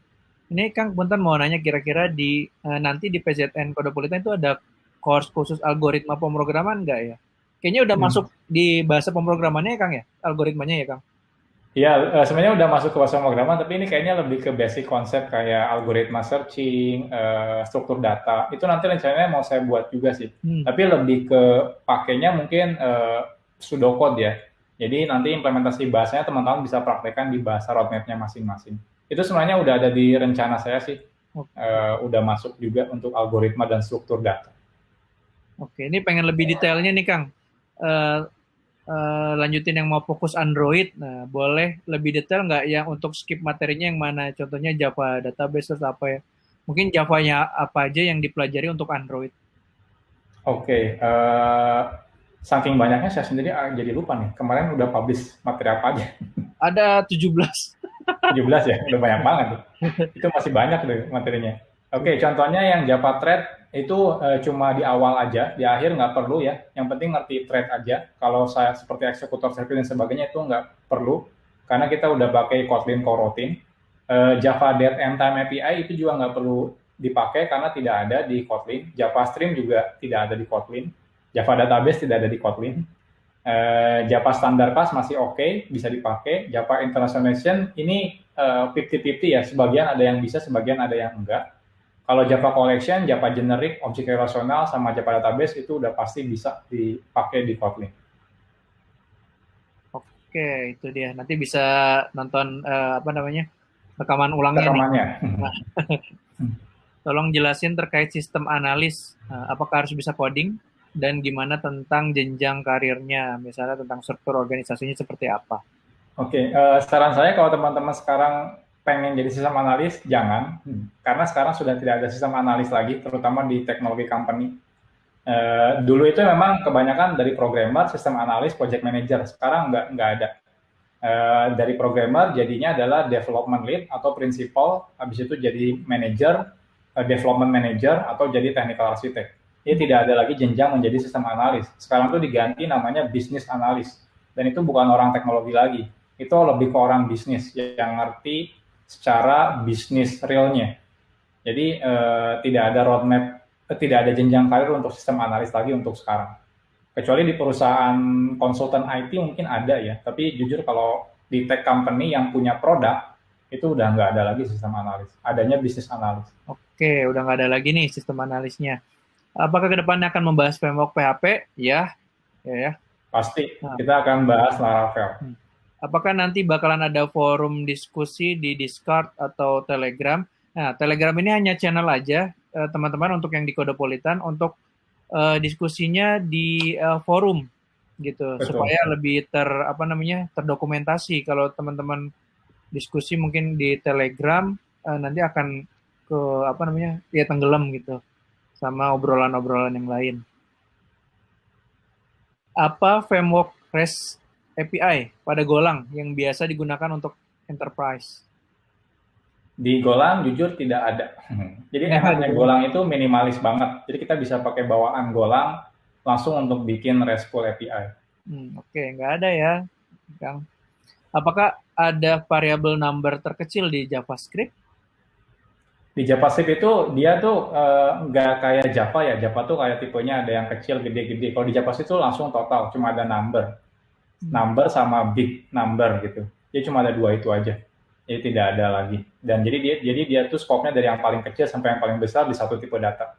Emang lebih enak, kadang-kadang lebih enak, kadang-kadang juga ngebingungin karena bisa ditampung di semua tipe data. Oke. Urutan belajar web dev, Kang? Ini web dev-nya sekarang itu nggak ada web dev ya, adanya pilih front end atau back end gitu. Front-end atau back-end ya? Sekarang tuh nggak ada web dev. Web dev tuh dulu dari depan sampai belakang gitu. Sekarang nggak ada. Pokoknya pilih front end atau back end atau mau full stack boleh. Full stack. Cuma tetap harus selesaikan roadmap satu dulu, contohnya back end, habis selesai baru ke front end kayak gitu. Jadi kalau front end ikutin yang JavaScript, nanti JavaScript tujuannya ke front end, walaupun nanti akan saya pecah ada yang Node.js, Node.js-nya ke back end juga. Nah, habis itu kalau misalnya backend tinggal pilih yang sekarang udah banyak di PHP, Golang, atau Java. Oke, ini ada beberapa pertanyaan nanti yang bisa Kodepolitan jawab ya. Course PZN kan waktunya 1 semester ya, misalnya udah lebih dari itu, apakah masih bisa diakses? Sudah tidak bisa, silakan untuk gabung membership lagi. Banyak nggak sih programmer cewek diterima di perusahaan? Banyak sebenarnya, cuma memang porsi antara laki-laki dan perempuan memang di IT kurang banyak ya yang perempuannya. Tapi kalau ditanya ada atau enggak, ada gitu. Bahkan ini menti saya, yang direct menti yang report ke saya itu cewek. Cewek. Perempuan, ya. Apakah kedepannya ada membahas Node.js? Udah tadi ya, akan ada ya. Dari JavaScript nanti backend-nya pakai Node.js. Pak Eko minta motivasinya supaya lebih yakin kalau belajar pemrograman adalah pilihan yang sangat baik. Kemarin baru ada artikel baru, kalau di Indonesia sekarang baru muncul miliarder sama orang kaya baru, dan itu kebanyakan dari kalangan teknologi. Jadi baru kali ini di zaman sekarang itu orang-orang dari teknologi yang maksudnya yang dulunya nggak punya sama sekali tiba-tiba banyak banget. Dan menurut saya teknologi saat ini udah yang paling bagus sekali karirnya gitu ya. Yang nggak tahu ya ke depan mungkin jadi petani bakal lebih bagus gitu ya. Tapi saat ini gitu ya, dan kayaknya masih puluhan tahun ke depan itu teknologi masih bagus banget gitu. Jadi nggak ada salahnya kita terjun ke dunia teknologi. Saya pun dulu sebenarnya nggak tertarik jadi programmer ya. Tapi saya milih jadi programmer dan ya bersyukur gitu ya. Saya bisa milih karir di sini. Kalau enggak mungkin saya nggak tahu ngapain sekarang. Oke, kita lanjut. Sebaiknya berapa jam istirahat? Nah, ini tadi udah jawab sih. Sebetulnya nggak ada ini ya, nggak ada waktunya ya. Yang penting disiplin aja kali ya, Kang. Betul. Yang penting ya ada progres lah gitu. Kalau teman-teman, saya nggak bisa sih kayaknya kalau tiap hari belajar ya nggak masalah. Yang penting ada progres gitu. Tiap orang beda kok cara belajarnya. Apakah ada saran untuk memperdalam data struktur dan algoritma pada Go, baik website maupun buku? Kalau algoritma dan struktur data itu bukunya itu generik. Jadi teman-teman tinggal cari buku algoritma dan struktur data. Nanti biasanya dia pakai pseudocode ya. Jadi kayak pseudocode itu kayak mirip bahasa pemrograman Pascal gitu. Jadi nanti implementasinya bisa pakai bahasa apapun. Jadi bebas. Jadi bebas. Oke. Izin bertanya, apa yang menyebabkan aplikasi bisa dibobol oleh hacker atau orang yang piawai dengan hal itu? Nah, ini sebenarnya setiap course itu saya sering nyelipin materi-materi security. Contohnya kalau teman-teman belajar PHP database yang kemarin saya udah publish di Codepolitan, itu kita jelasin tentang SQL injection. Jadi bahayanya bikin SQL, itu saya masih sering tuh liatin teman-teman developer PHP yang bikin kode SQL-nya yang salah gitu ya, rentan sama SQL injection. Nah, di tiap course saya biasanya selipin kayak gitu. Ya mungkin nanti kalau teman-teman banyak yang mau, lebih ada yang fokus, mungkin nanti saya akan bahas tentang best practice security-nya untuk di tiap bahasa pemrograman. Jadi kayak yang kemarin kita bahas ulang kayak SQL injection atau yang JavaScript kemarin mungkin, atau yang PHP web sama Golang web itu saya bahas tentang cross-site scripting. Itu adalah salah satu security issue gitu ya. Itu saya bahas juga problemnya gimana, terus gimana cara nge-handle-nya. Di PHP session kemarin saya bahas juga tuh di materi PHP web. Gimana caranya biar si session ini nggak ke hijack sama user gitu. Nah, itu juga saya selalu jelasin sih. Jadi memang belum digabung di satu course, masih ya kalau perlu saya masukin. Nanti mungkin kalau misalnya banyak permintaan nanti kita gabung di satu course untuk yang masalah security. Oke, seperti itu. Jadi di materinya itu juga ada tentang security ya, Kang ya? Betul. Cara cepat adaptasi di proyek kantor yang baru masuk ceritanya nih. Kalah ganteng dan intelek. Kalau misalnya itu, mendingan tanya ke kantornya apakah dikasih mentor atau enggak. Kalau dia tidak dikasih, kalau nggak dikasih mentor itu agak bahaya sih, aneh banget sih. Biasanya dikasih mentor, kayak 3 bulan pertama dikasih mentor. Kalau kalian nggak dikasih mentor, kalian request aja minta mentor gitu. Jadi kalau misalnya beneran nggak ada, kalian minta mentornya yang direct report aja, contohnya manajer kalian gitu. Jadi kalau di perusahaan sudah pasti, walaupun kalian senior, saya dulu masuk ke e-commerce, saya langsung jadi salah satu title-nya yang lumayan tinggi, tapi tetap dikasih mentor. Karena mentor tuh bukan cuma ngajarin ini ya, ngajarin programming ya, bukan, tapi lebih ke nge-guide di perusahaan tuh teknologinya apa aja sih gitu. Kayak cara komunikasi, development-nya seperti apa sih kayak gitu. Jadi nggak cuma soal programmingnya. Jadi saran saya minta mentor ke perusahaan. Oke. Tips belajar programming otodidak apa nih, Pak? Otodidak sebenarnya lebih ke itu sih. Ya sebenarnya kalau udah ikutin PJN nggak otodidak berarti ya, kita belajar bareng. Ya, udah self learning ya. Ya self learning sama bareng juga gitu. Jadi progresnya bareng. Jadi kalau misalnya kalian beneran otodidak banget, nggak ada yang nge-guide, itu agak susah ya, agak lama prosesnya. Jadi saya selalu sarankan ikut course PJN. Kenapa? Karena memang dari awal saya pelajarin roadmap-nya dengan baik. Nanti kalau misalnya ada masalah bisa ditanyakan. Tapi kalau misalnya buat belajarnya, studi kasusnya, prakteknya memang tetap kalian harus self learning sih. Tapi kalau ada masalah kalian bisa boleh bertanya kalau ada masalah. Oke, Kang bikin tutorial clean arsitektur. Yap, itu udah masuk jadwal. Nanti ada clean arsitektur di PHP, di Golang, di Java, sama Node.js juga. Nanti ada clean code juga, ada refactoring juga. Yang kemarin kan baru rilis yang design pattern di Spring ya. Nanti kita bikin design pattern di Java, PHP, Golang, itu semuanya mau dibikin juga sih. Emang udah dibikin, lagi proses materinya dibuat. Oke. Kalau dari roadmap Golang, apakah sudah cukup untuk apply ngelamar kerja backend? Kalau sampai sekarang belum selesai. Nanti harusnya kalau backend nanti teman-teman kalau udah selesai RESTful API. Nah, RESTful API ya teman-teman. Betul. Tips coding kita mudah dibaca sama orang, clean code. Dan tahap apa yang harus dipersiapkan jikalau masih baru mulai belajar? Oke, yang paling penting sih yang pertama teman-teman bikin kodenya dulu aja, nggak ada masalah. Nanti kita juga akan bikin course tentang clean code.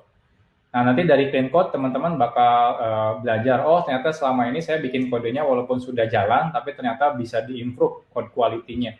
Jadi lebih ke itu. Kalau saya teman-teman nunggunya lama nih, misalnya di PJN, teman-teman bisa langsung beli bukunya sih, buku clean code. Sebenarnya tuh arah panduan aslinya memang di buku clean code, tapi nanti saya bikinnya ya sesuai dengan gaya programmer zaman now, cara penyampaian materinya ya seperti design pattern lah kemarin. Design pattern kan sebenarnya bukunya memang ada, buku design pattern, tapi saya sengaja buat juga biar teman-teman lebih mudah menerima materinya juga. Nanti clean code juga kita akan buat materinya. Oke, nih tadi ini udah dijawab ya, apakah ada patokan umur untuk programmer masuk ke dalam perusahaan? Ini tergantung kebijakan perusahaannya sebetulnya, Kang ya? Betul.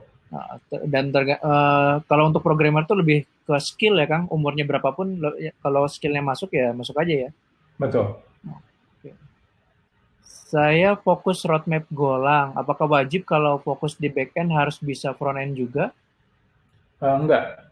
Kalau misalnya di back-end, nggak perlu ngerti front-end. Kalau teman-teman harus ngerti front-end, berarti full stack, bukan back-end berarti.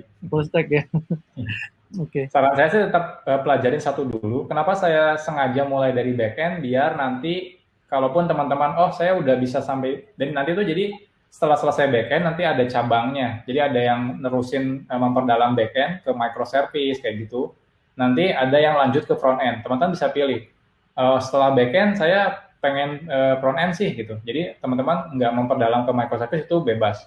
Tapi kalau teman-teman saya masih tetap pengen nerusin back-end, nanti teman-teman memperdalam ke microservice. Oke. Kalau pengen belajar back-end, harus mulai dari bahasa apa? Oke, kalau misalnya baru banget ya, yang paling mudah itu sebenarnya PHP. PHP itu yang paling mudah untuk belajar back-end. Kalau memang udah ditentuin ya, saya pengen back-end, tapi saya baru banget nih belajar, paling mudah itu PHP. Tapi kalau teman-teman sebelumnya punya experience di bahasa lain, contohnya teman-teman sebelumnya udah belajar PHP nih, saya pengen backend tapi kayaknya saya nggak mau PHP nih. Nah, saran saya pakainya Golang. Nah, terus kapan Java? Java itu kalau teman-teman beneran yakin, teman-teman pilih Java. Jadi kalau yakin, saya pakainya yakin pakai Java. Nah, itu baru pilih Java. Karena roadmap Java itu panjang banget. Dan kalau di Indonesia tidak banyak yang adopsi Java. Cuma perusahaan-perusahaan yang gede aja yang adopsi Java. Contohnya di Indonesia tuh kayak Blibli, kayak misalnya Gojek, kayak Bukalapak, kayak Tokopedia itu mereka nggak pakai Java. Terus yang financial service kayak bank-bank itu pakainya Java. Jadi memang nggak terlalu banyak. Jadi kalau teman-teman pengen pilih Java itu beneran harus niat. Oke, saya kayaknya pengen pilih Java kayak gitu. Tapi Jadi kalau misalnya belum terlalu masih bingung ya kira-kira apa, saran saya sih PHP yang paling gampang. Tapi kalau teman-teman, saya nggak mau deh Pak kalau PHP, Golang. Golang. Golang yang paling mudah dan sekarang lagi banyak banget yang nyari. Oke. Tips untuk tidak tergoda dengan bidang atau bahasa pemrograman yang orang lain sedang kerjakan. Nah, Ya, yang pertama kita mau jadi kayak orang lain atau mau punya target sendiri gitu aja sih. untuk telinga. Betul. Jadi target kita aja, nggak usah mikirin target orang gitu. Nanti target orang tercapai, target kita nggak pernah tercapai. Gitu. Saya dulu sering kayak gitu. Wih, orang belajar Ruby, coba. Akhirnya saya nggak bisa Ruby juga gitu ya. Tapi target saya jadi makin jauh aja. Gitu. Apakah kita jadi bisa jangan diikuti pengalaman saya. Apakah kita bisa mendapatkan file presentasi milik Mas Eko? Itu harusnya udah dimasukkan. Mungkin nanti saya minta dari tim Code Creator untuk masukin juga linknya di situ. Itu boleh di-share, Kang? Boleh, itu boleh di-share. Oh, boleh di-share. Oke. Yang kalau yang kayak gitu bisa masukin GitHub nggak sih, Kang? Itu masalahnya saya bikinnya pakai Google Slide. Jadi nggak bisa masuk GitHub. Kalau GitHub tuh masuknya jadi ini ya, jadi apa? PDF ya. Atau ke readme-nya gitu dikasih link gitu, link presentation-nya gitu. Oh, bisa sih nanti. Nanti masukin di doc ya. Soalnya cuma bisa satu link doang sih, Kang, yang bisa dimasukin. Oh, oke. I see. Boleh. Nanti kita masukin di readme source code-nya ya, untuk menuju ke presentasinya. Oke. Apakah ada kelas tambahan mengenai use case diagram, class diagram, dan sebagainya, Pak? Mengingat saya sendiri agak susah untuk mulai pindah dari prosedural ke OOP. Oke, ini kalau misalnya ngomongin soal apakah ada UML gitu ya, itu UML jujur justru kemarin saya baru mulai bikin roadmap buat UML-nya ya. Jadi kayak sekarang tuh saya banyak kerjaan di kantor bikin dokumentasi arsitektur seperti kelas diagram, sequence diagram, deployment diagram, use case gitu. Nah itu tadinya sih saya mau bikin juga. Ternyata kebetulan ada yang butuh ya. Jadi nanti itu ada sih, nanti saya akan buatkan yang lebih ke UML roadmap ya. Biar nanti kalau teman-teman ada yang suka jadi arsitek juga, bisa prepare, walaupun kita harusnya nggak terlalu suka ya bikin dokumentasi, tapi dipaksa untuk bikin dokumentasi. Katanya belajar itu 2 jam sehari aja, maksudnya 2 jam itu ngikutin jam videonya atau jam kita menangkap materinya, including practice. Ya ini 2 jam tuh hanya ini aja ya, contoh aja sebetulnya. Kalau bisa 4 jam, 3 jam itu nggak masalah. Itu yang penting ada proses tadi kata, ada pertambahan ya, ada growth. Betul. Kang Eko. Kalau mau menjalankan function yang return value-nya itu harus ditampung ke variable, contoh cons result sama dengan function param, harus seperti itu atau tidak ya?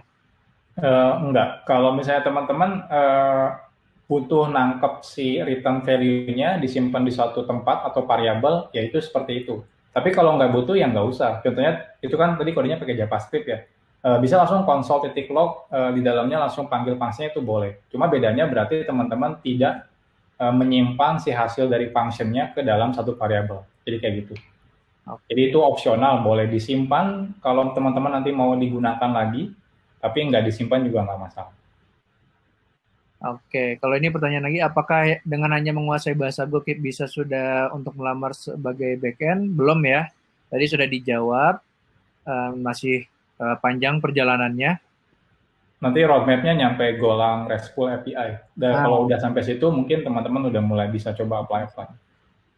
Mas Eko, saya basicnya kan PHP. Nah, saya mau tanya best practice untuk belajar Spring gimana ya? Soalnya saya baru keterima di kantor pakainya pakai Java Spring Boot. Oke. Saran saya, Spring itu sebenarnya kayak Laravel ya. Laravel itu kan kayak jahitan standar, tapi ujung-ujungnya sebenarnya PHP juga. Jadi kalau teman-teman nggak ngerti PHP, ya amburadul juga belajar Laravelnya gitu. Nah, termasuk Spring itu sebenarnya isinya jahitan-jahitan library yang digabung jadi Spring Framework. Jadi teman-teman tetap harus basic Java-nya yang bagus. Jadi Java-nya harus ngerti bagus gitu ya, baru nanti pakai Spring itu gampang. Di Java tuh banyak banget framework, ada Spring, ada Quarkus, ada JBoss dan sebagainya itu banyak banget. Jadi yang paling penting itu sebenarnya si Java-nya itu sendiri. Kalau Java-nya udah melotok banget lah istilahnya, itu mau belajar pakai Spring kayak, mau pakai Quarkus kayak itu gampang sih. Nah, kenapa saya pakainya Spring di roadmap ini? Karena saat ini yang paling populer itu Spring. Mirip kayak kenapa di PHP saya pakai Laravel, karena saat ini yang paling populernya itu adalah Laravel. Oke, ini berarti harus Mas Agung ini harus belajar Java lagi ya, Kang ya? Betul, jadi jangan langsung masuk ke Spring belajar Java. Cuma memang kalau sambil kerja ya harus dikebut sih. Langsung kebut ya. Jadi ya nggak harus ya karena udah punya basic PHP ya PHP kan OOP juga. Ya bisa langsung dicepat lah belajarnya. Yang penting tahu kayak gini. Kang, di masa depan ada kepikiran lanjut studi kah? Kalau enggak, kenapa? Kalau iya, ambil apa dan di mana? Sebenarnya sih saya pengen sih dari dulu emang pengen lanjut S2. Cuma saat ini masih sibuk kerja, Kalau ditanya pengen, jujur masih pengen. Oke. Izin tanya Pak, Java bisa dibuat atau di-develop ke web? Adakah studi kasusnya? Ya, nanti Java tetap web, walaupun back-end, tapi itu tetap basisnya adalah web. Nanti tetap saya akan bahas webnya juga, tapi nanti pas studi kasus lebih kebanyakan ke back-end-nya. Kenapa saya nggak rekomendasiin, kenapa nggak bikin web plus front-end-nya di Java? Karena sekarang nggak ada yang pakai masalahnya. Jadi percuma kita belajar nggak ada yang pakai juga gitu. Nggak ada sekarang yang butuh orang bikin web pakai Java gitu.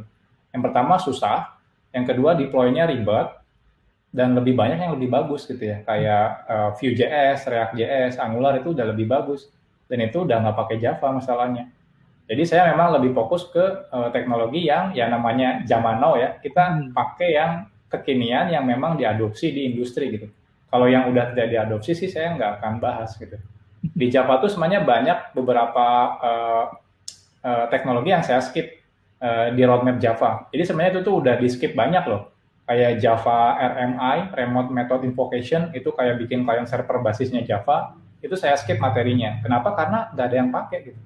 Walaupun materinya ada gitu ya, teknologinya ada, tapi nggak ada yang pakai. Jadi ya buat apa juga kita belajar kalau udah nggak ada yang pakai. Oke. Kang, untuk yang nggak punya apa nih, CS degree itu apa ya? Alias yang cuma ikut coding. Computer science ya. Coding bootcamp itu apakah punya peluang besar untuk kerja di industri teknologi? Saya jujur nggak bisa jawab pasti ya. Yang pertama kan saya belum pernah ikut coding bootcamp. Jadi yang kedua juga saya nggak terlalu tahu kurikulum coding bootcampnya gitu ya. Dulu sebenarnya sempat sebelum pandemi sempat ngobrol sama Konflitan buat bikin bootcamp juga. Cuma gara-gara ada pandemi kayaknya agak susah ya sekarang. Jadi emang kalau bootcamp saya lebih ke lihat bootcampnya kayak gimana, kualitasnya seperti apa, dan apa yang diajarkannya gitu ya. Nah sekarang itu kebanyakan kalau saya perhatiin lebih banyak yang ngegunain jargon ya. Jadi contohnya bootcamp full stack sebulan 2 bulan kelar gitu. Saya selalu mikir ini 2 bulan gimana caranya orang bisa nguasain full stack gitu ya. Saya aja bikin materi lama banget gitu ya, sampai berbulan-bulan untuk bikinnya. Jadi kayak itu lebih ke ini ya, lebih ke biasanya sih udah di tempat ditargetin kayak perusahaan A butuhnya ABC. Ya udah dia akan bootcampnya emang difokusin untuk bisa diterima di perusahaan ABC. Kan biasanya kalau bootcamp punya rekanan ya untuk disalurkan. Jadi kalau teman-teman oke dengan nanti kerja di sana yang bisa ikutin bootcampnya. Tapi kalau ngejamin apakah lulus bootcamp teman-teman bakal expert banget, saya nggak yakin sih kalau kayak gitu. Tetap teman-teman harus bisa ekspor sendiri juga. Oke, kita lanjutkan ya. Apakah Kotlin bisa membuat aplikasi secara keseluruhan tanpa bahasa Java? Kira-kira berapa persen kita belajar untuk Kotlin dan Java? Oke, ini targetnya ya, teman-teman mau target apa? Kalau Android udah pasti totally, kalau bahasanya lupakan Java, pakai Kotlin. Tapi kalau fiturnya, itu tetap fitur Java-nya harus dipelajari. Contohnya kayak Java Collection. Java Collection itu fitur yang bisa dipakai di Java atau di Kotlin. Jadi nggak ada masalah mau pakai bahasa apa, tapi fiturnya bisa dipakai. Contohnya Java Internationalization, itu kan fiturnya bisa dipakai di Kotlin juga. Jadi lebih ke kalau bahasa tetap pilih Kotlin kalau misalnya Android ya. Tapi kalau untuk backend, walaupun Kotlin udah bisa jadi backend, tapi memang adopsinya sekarang masih dikit ya. Jadi kalau saran saya, teman-teman kalau pengen backend masih primary-nya pakai Java dulu, jangan pakai Kotlin. Soalnya banyak teknologinya yang masih kompatibelnya sama Java. Jadi takutnya kalau teman-teman maksain, oh pengen pakai backend pakai Kotlin gitu, takutnya keteteran di ketika developmentnya. Saya terakhir sempat pakai Kotlin buat backendnya, ada banyak fitur yang agak tricky, agak susah banget dibikin di Kotlin. Oke, Kang Eko kalau pemula banget nih mulainya dari front end atau back end ya? Dan prospek Kalau saya saranin backend. back end ya. Dan Yang prospek pertama backend itu ngelatih logic, karena kalau di front end kita lebih kebanyakan logiknya logik tampilan ya, kayak nampilin data dan sebagainya. Kita akhirnya nggak diajarin logik, uh, ya logik lebih advance untuk algoritma dan sebagainya. Jadi tetap logik, tapi nggak perlu lanjut sampai ke yang tadi saya bilang microservice, itu nggak butuh. Jadi minimal udah bisa nyampe ke backend, tahu database kayak gimana, cara bikin API seperti apa. Setelah selesai, nah baru langsung migrasi ke front end. Jadi minimal teman-teman udah bisa bikin API aja gitu. Jadi nggak usah harus nyampe ke microservice, itu nggak perlu, itu terlalu advance untuk front end ngerti kayak gituan. Dan prospek kerjanya yang lebih terjamin yang mana, Kang? Untuk sekarang yang back end ya atau front end? Ya dua-duanya juga butuh sih. Dua-duanya prospek, tapi kalau emang lebih banyak back end. Kenapa? Karena kan ya namanya aplikasi ya, lebih banyak ngurusin logic ya dibanding tampilan ya. Terus sekarang itu kalau front end itu rebutan antara web sama mobile. Contohnya kalau teman-teman apply ke ojek online, mereka nggak butuh web gitu ya. Teman-teman mau belajar Vue.js gitu ya, nggak kepake juga sama mereka gitu. Mereka lebih fokusnya ke Android atau iOS gitu ya.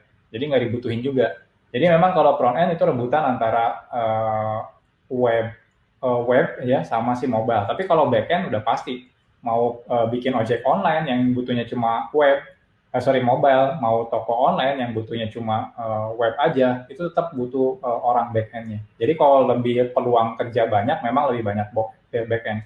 Tapi tetap dua-duanya dibutuhin juga. Oke. Cara mengatasi insecure, dengan pencapaian kemampuan orang lain, karena terkadang lagi semangat-semangat, tapi melihat pencapaian orang lain jadi kurang semangat. Oke, saya sih orangnya ignoran ya. Jadi kalau misalnya orang lain pamer apa, saya nggak terlalu peduli ya.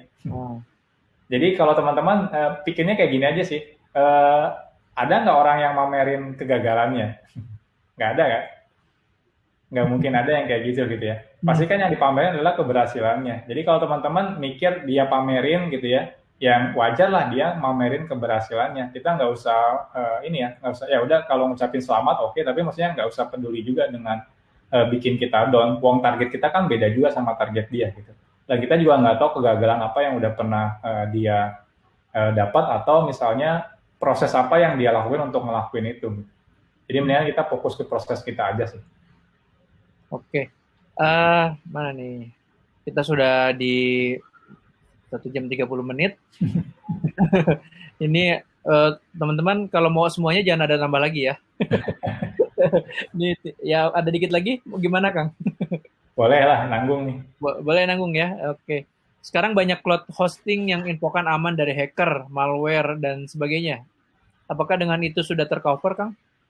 Itu lebih ke infrastrukturnya sih ya. Kalau aplikasinya tetap kita yang jaga. Jadi kalaupun mereka bilang aman gitu ya, tapi kalau misalnya aplikasi kita kena SQL injection, ya jebol juga database-nya gitu. Jadi nggak bisa lihat dari satu bagian infrastrukturnya, enggak. Tetap aplikasinya kita harus ngerti juga soal yang kayak gituan. Oke. Nanti di akhir kursus PZN, kalau memang sudah menyelesaikan semua materi yang dibutuhkan, apakah ada tes atau ujiannya?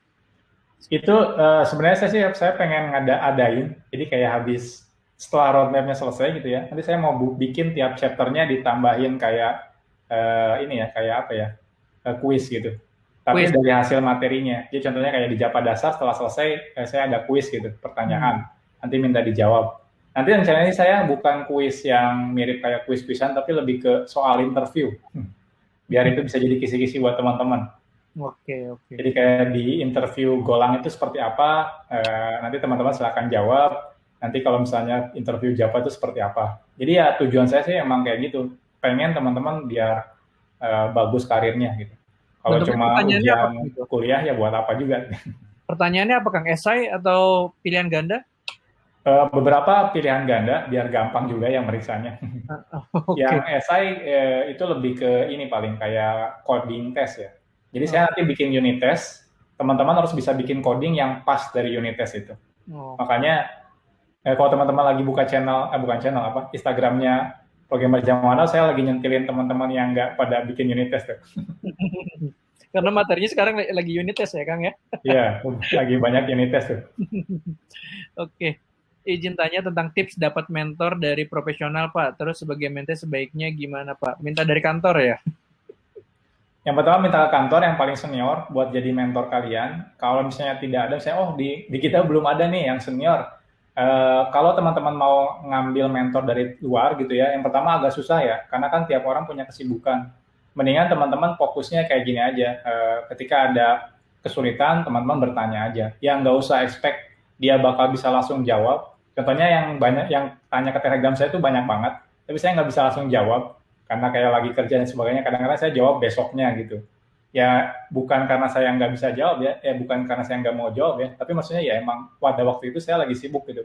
Jadi nggak bisa kalau tiap hari cuma ngejawabin orang bertanya gitu ya. Dan karena masih ada kerja. Tapi kalau saran saya sih teman-teman nyari yang paling senior di kantor dulu. Karena kalau di kantor kan pasti kewajibannya dia harus nge-mentoring si juniornya ya. Hmm. Tapi kecuali kalau teman-teman nggak ada, ya tadi ya gabung. Ya harusnya kalau udah gabung ke PJTN course ini sama kode Python harusnya udah bagus. Nanti kalau teman-teman ada masalah bisa langsung tanyakan di forum. Sama join komunitas kalau mau. Jadi kalau ada masalah teman-teman bisa langsung ngobrolin di komunitas. Oke. Oke, selanjutnya ini terima kasih banyak Kang Eko dan tim. Oh, ini kayak penutupan aja dia. Semoga bermanfaat ke depannya dan lebih baik lagi. Sama-sama, sama-sama. Pengen tanya dong, saya belum lihat semua course yang Java, ada nggak untuk yang Java Web atau Android? Nanti akan dibuat ya Kang ya? Yap, Java sekarang baru nyampe Java Thread. Nanti dari Java Thread ada Java Validation, Java Object Relational Mapping, nah nanti baru ke Java Web. Oke, itu dia. Tunggu aja ya. Apakah belajar PHP masih dibutuhkan oleh perusahaan saat ini? Wah, Ini masih banyak ya, masih masih banyak banget banyak. perusahaan yang pakai PHP. Oke, Jadi kayak gini, PHP itu bahasa yang paling populer di Indonesia. Nah, cuma karena saking populernya dan banyak orang-orang pemula yang bisa langsung pakai PHP, jadi akhirnya banyak juga orang yang bikin aplikasi yang kualitasnya kurang bagus gitu. Nah, akhirnya apa? Akhirnya kejadiannya orang banyak yang ngeblame kodenya PHP itu banyak yang jelek gitu. Sebenarnya bukan karena PHP-nya jelek, tapi karena banyak developer yang baru belajar langsung bikin aplikasi. Akhirnya experience-nya kurang gitu. Jadi sebenarnya yang jelek itu bukan bahasanya. Kalau bahasanya jelek udah nggak akan ada yang pakai gitu. Tapi lebih ke produk yang dibuat sama si developernya. Nah, tapi kalau teman-teman bagus ya kodenya, makanya saya bikin, kemarin ada yang nanya, Mas kok bikin to-do list-nya kompleks banget ya? Yaitu kalau di dunia nyata emang kayak gitu bikin to-do list-nya gitu. Kita bikin service layer, bikin repository layer, bikin view layer, dan kayak gitu. Jadi bukan jadi kompleks itu, emang kayak gitu kalau misalnya kita mau bikin code yang bagus gitu. Makanya kalau teman-teman ikutin, sebenarnya emang dari awal saya pengen kualitas kode yang teman-teman nanti hasilkan sih bagus-bagus. Oke, mudah-mudahan ya bagus-bagus semua. Apakah Amin, nanti amin. ada materi microservice? Apakah bisa menggunakan bahasa yang berbeda berbeda server seperti backend-nya Go dan Node.js ke satu bahasa pemrograman di front end? Oke, jadi nanti itu memang rencananya tiap roadmap itu ini ya, ada masuk ke microservice. Nah, apakah nanti akan ada satu aplikasi yang microservice-nya beberapa bahasa pemrograman? Itu kayaknya tidak ada. Kenapa? Karena kalau saya misalnya bikin aplikasi, di dalamnya saya masukkan Golang, PHP, sama Java, takutnya teman-teman yang nggak pakai Java atau nggak pakai Golang, itu teman-teman akhirnya bingung gitu. Jadi tapi nanti studi kasusnya saya selalu samakan. Jadi kalau teman-teman perhatikan, studi kasusnya tuh di awal yang to-do list semuanya sama. Antara Java, PHP itu sama gitu ya. Nanti juga studi kasus yang ketika bikin RESTful API, nanti studi kasusnya sama. Nanti ketika bikin microservice, studi kasusnya sama. Nah, apa sih tujuannya saya bikin studi kasusnya sama? Biar nanti teman-teman bisa cross gitu. Jadi kalau nanti contohnya bikin microservice ada 5 aplikasi, teman-teman bisa ikutin roadmap-nya misalnya 2 aplikasi di Golang, 2 aplikasi di PHP, 1 aplikasi di Java. Nah, itu bisa. Karena aplikasinya sama dan cara integrasinya itu nanti sama semua. Jadi memang saya bikinnya kayak gitu sih, biar teman-teman bisa yang campur bisa tiap bahasa programannya, atau yang pengen fokus itu masih bisa juga. Oke, itu. Ini pertanyaan selanjutnya, kelas jagoan PHP ini setelah selesai bisa buat apply kerja, harus sampai RESTful API ya, Kang?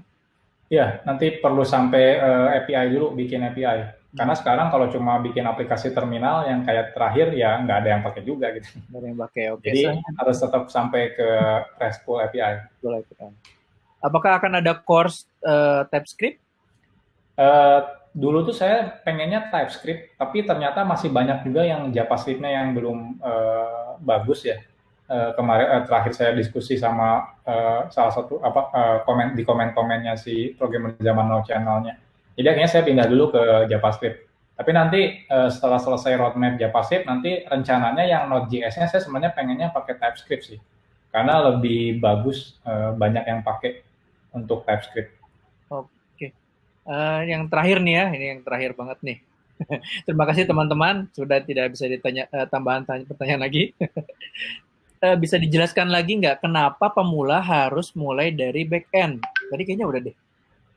Karena pemula yang pertama gini, kalau misalnya dari front end nanti logic thinkingnya nggak terlalu diasah kalau di front end, karena lebih kebanyakan tampilan gitu, ngerender dan sebagainya. Nah, kayaknya logiknya hilang, nggak bagus gitu. Nah, kalau di backend teman-teman justru lebih ke logic gitu. Nggak mikirin tampilannya yang penting balikin string gitu, balikin JSON, udah selesai gitu. Nggak ada istilahnya tampilan-tampilan. Nah, dari situ ketika logic teman-teman udah bagus, nah baru teman-teman belajar front end. Biar nanti di front end pun teman-teman nggak jadi istilahnya dummy front end gitu. Dummy front itu cuma nerima bulat-bulat apa yang dikirim sama backend, udah ditampilin, udah. Nggak kayak gitu jadinya. Jadi teman-teman masih tetap bisa ngelakuin logic apapun di front end-nya. Kayak optimisasi ketika data harus di-rendernya biar cepat kayak gimana, kayak gitu. Lagian nanti kalau misalnya teman-teman bikin front end, kalau nggak ada back-end-nya kan bingung juga ya.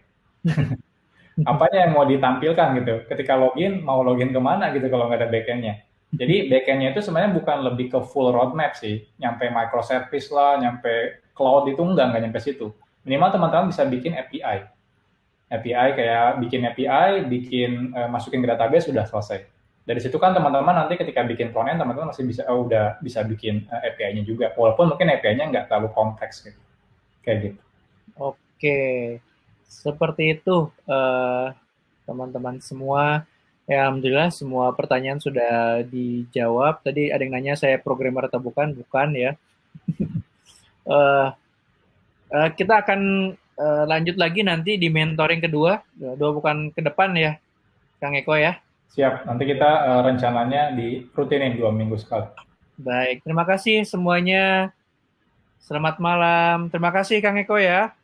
Thank you ya semuanya. Kalau misalnya ada pertanyaan lagi, nanti di forum tanya jawab bisa langsung ditanyakan. Oke, terima kasih. Assalamualaikum warahmatullahi wabarakatuh. Waalaikumsalam.